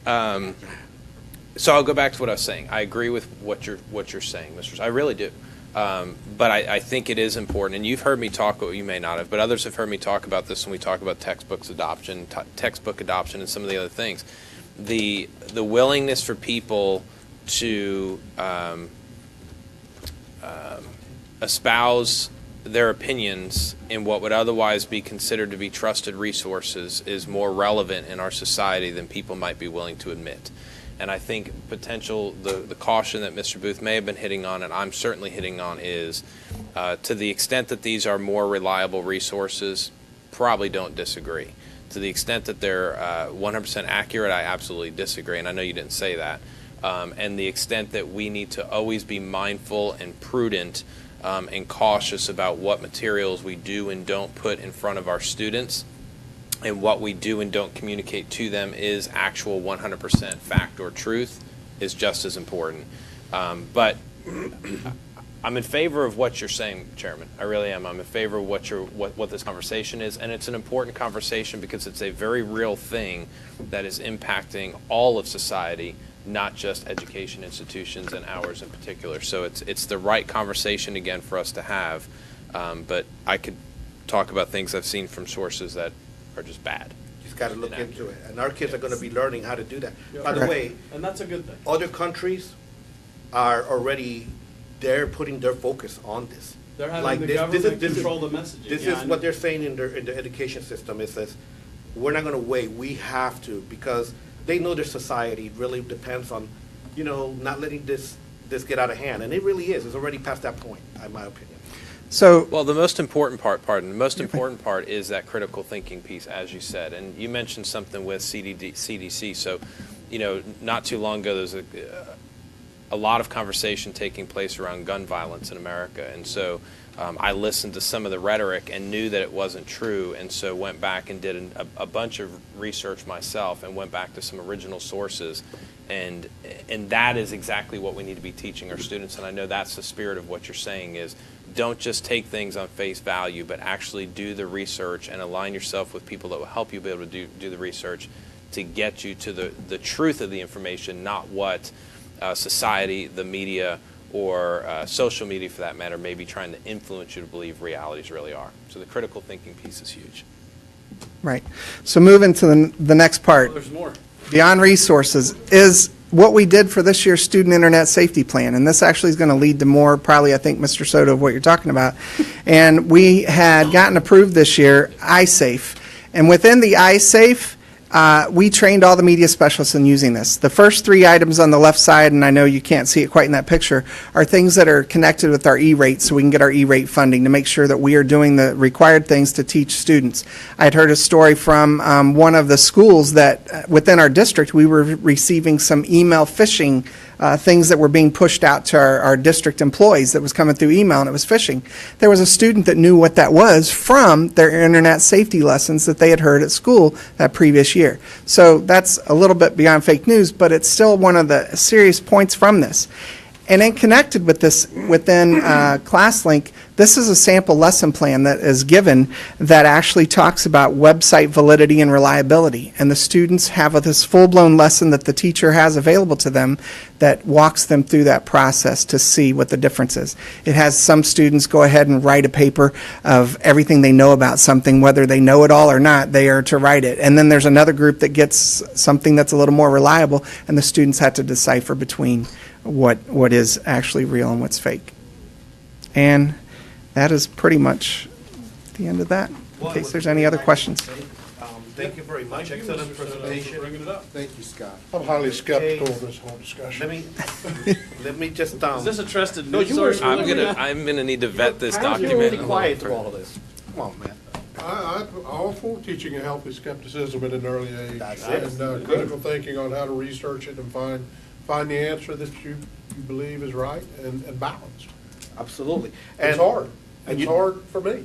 I mean, It takes a tremendous amount of time. And at least when it's important to the person, they need to have those skills. Now, I did reference something, Carl Sagan is the author. The title of the book is called The Demon Haunted World, Science as a Candle in the Dark. Just want to put it on the record in case anybody wanted. They have it on Amazon, Kindle books, all of that. It is a 1997 book by Carl Sagan, the astrophysicist, but it has had some revisions by the editor. Here's a quick sentence describing the book today in Amazon, and that is a prescient warning of a future where we now inhabit, where fake news stories and internet conspiracy theories play to a disaffected American populace. Okay, so anyways, Written in 1997. yeah, no, and that's right, and so it's still very relevant, and it's amazing the foresight of a lot of scientists, and whether it's through their science fiction writing or through their essays, just how correct they predict these things, even from Orwell, to Carl Sagan, to Robert Heinlein. You look at what is today, all of these things, the cell phone, all of that is in science fiction of the past. Isn't that something? Orwell predicted we'd have cameras watching us everywhere we went. Not that we'd actually be the ones putting the cameras Thank to you again, watch Mr. us Clark. everywhere we went. Well, just so you know, this reminds me of a quote from our 13th president when he said, "Don't believe everything you read on the internet just because there's a picture with a quote next to it." Favorite quote. He said that on the 13th day of the 13th My month. favorite Lincoln quote. So I found it online, so I assume it's true. It's true. Did you bet He that? said it on the 13th month, though. Well, if it feels good and it aligns to what you believe, you don't need to check it out. I've seen it before. It probably came from a government website. It's the worst thing. I think we only have one thing left under new business. Board, I told you my comments at the beginning of the board meeting. At this point, I pass it over to the superintendent to begin the reorganization process. Florida Statute 1001.371 requires the school board to annually reorganize by electing a chair and a vice chair in November of each year. At the organization meeting, the district school superintendent shall act as chair until the organization is completed. Organizational changes decided by the school board this evening will be effective on the third Tuesday after the first Monday in November, or November the 21st, 2017. Additionally, Florida Statute Section 1010.07 requires school board members to be adequately bonded. Each board member is currently bonded as required by statute. The floor is now open for nominations for chairman of the school nominate board Ricky of Booth. Osceola County. Second. School board. Jay Wheeler has made a Dr. motion Pace, for yes, I Mr. did. Booth to be our next chairman. Thank you, Jay. And was there a second? Yes, ma'am. Mr. Thacker seconded. All those in favor? Aye. Aye. All those opposed? Yes. Opposed? No. I'll take it. Abstention form on that? Yeah, I abstain. No, thank you very much, gentlemen, for your Motion carried 5-0. By board action, Ricky Booth was declared the chairman of the board effective November the 21st, 2017. I think I skipped a page in my notes. Sorry about that. Got knighted. All right, congratulations, Mr. Booth. Thank you. All right. The floor is now open for the Osceola County Vice Chair. Make a motion for Clarence Thacker. Second. I have a motion by Mr. Soto and a second by Mr. Wheeler for Mr. Thacker to be the Vice Chairman of the School Board of Osceola County. Are there any further nominations? Hearing no further nominations, the nominations are closed. I will call for a vote. All those in favor? Aye. Aye. Opposed? Motion carried 5-0. By board action, Mr. Thacker was declared the Vice Chairman of the Board effective November the 21st, 2017. Congratulations, Mr. Thacker. Congratulations, ma'am. A tentative schedule of board meeting times and dates has been placed at your seat. This schedule adheres to the required regular meeting on the first Tuesday of the month, with a special meeting on the third Tuesday of the month. 4 workshop dates have been scheduled based on historical calendar data. Additional workshops may be added as requested by the board. Expulsion dates are noted on the day immediately following the board meeting at 1 p.m. Do we have a motion to approve? Motion to approve is submitted. Second. Motion by Mr. Wheeler with a second by Mr. Soto to schedule regular meetings on the first and third Tuesday of each month. All those in favor? Aye. Opposed? Motion carried 5-0. I think Mr. Booth was supposed to do that, sorry. No, but he's still his chairman until. Okay. To 21st. So Mr. Soto, as the chairman, has declared the times and dates for regular meetings set as the first and third Tuesday of each month. Chairman Soto, I turn this meeting back over to you. I do have a question. I guess at the next meeting, we'll have the list of all the, It's in there. where's it? I did. No. Oh, yeah, the appointment The committee. committee appointments. Yeah, you do that. Tonight, or we'll do that next meeting? They do usually do it tonight. No, let's do the Yeah, next but we don't have the, I don't think we have We'll the. We'll do it next meeting. We'll do it next week, 2 weeks, 3 weeks. Can you email us the committee assignments? so we Yes, can get them to can we them? do that? Because we don't have it in front of us, and it makes it easier if we do that way. See, Tanya, board docs is just cloud. All right. So, can't really adjourn, guys. Well, before we do, Mr. Booth, is it still your desire to have a bigger, larger chair for your chairmanship, like a throne. I would also like a crown and a scepter. You shall approach. Let's go upstairs and get Dilly dilly. All right, so we're gonna- Thank you for staying. We appreciate, Bob, thanks for staying. Wait, whoa, Can't believe you whoa, stayed. whoa, whoa. We have board member comments. Clarence Thacker. Yeah, I'm of the sorry, you're right. moratorium. Oh, yeah. When I put this on there, the moratorium was heading to be something a little different than what it is. But really, my only comment or something I just wanted to make sure we were all aware of is, talking about staff, particularly Rhonda's crew, is the impact down the road that the moratorium can have on our impact fees. There is no impact tomorrow. The impact fee is, the impact is, I don't know when, probably 18 months or so down the road and past that. But it's somewhere in there, even though this is only really a moratorium on our lowest density housing, there will be an impact, like I say, 18, 24 months at some point, as some of the stuff that's in inventory, or we start to build out the lots that are in inventory. And we just need to kind of make sure that we're not caught blindsided by that. That was my only comment. Thank you. Absolutely. Thank you, sir. There's one other thing that you guys have to decide tonight because it has to be filed with the paperwork. Yeah. Thank you. The chair, if you want to read this. Yeah, Calvin can sign it. Okay, so I'll read this into the record. Yeah, read it. All right. No, read out Well, loud. let me read it first. Right. No. She wants you to read it before you read it. Read it out loud Right. first. That way I could go, what? San Diego? If it weren't board docs, we would Right. know. And that's right. See? Now you're thinking. In order to encourage equal representation of all school boards in the Florida School Board's legislative efforts, the Florida School Board Association bylaws call for each school board to annually designate a school board member to serve as their legislative liaison. The floor is open for nominations. I nominate Tim Weiser. A motion by Mr. Wheeler with a second by Mr. Booth to nominate Tim Weiser as the FSBA legislative liaison for the School Board of Osceola County. Any further nominations? Parentheses, pause. I just messed. I was a joke. I'll call the question. See, I knew Dr. Pace was going to. You need an alternate also? Hearing no further nominations, the nominations are closed. I will call for a vote. All those in favor? Aye. Aye. Opposed? Hearing none, vote passes. Motion carried 5-0. By board action, Tim Weiser was declared the FSBA legislative liaison for the School Board of Osceola County. Congratulations, Tim Weiser. Your enthusiasm is great. Thank you. Congratulations, insert name. Should have said congratulations, insert name. No, I don't want to be on. Hey, your best meeting was your last meeting, I have to say. I finally got the hang of it, yeah. So are we upstairs now? Okay, we're going to recess this for a second session. Thank you all for coming. Thank you all. What a fake meeting. This is fake meeting.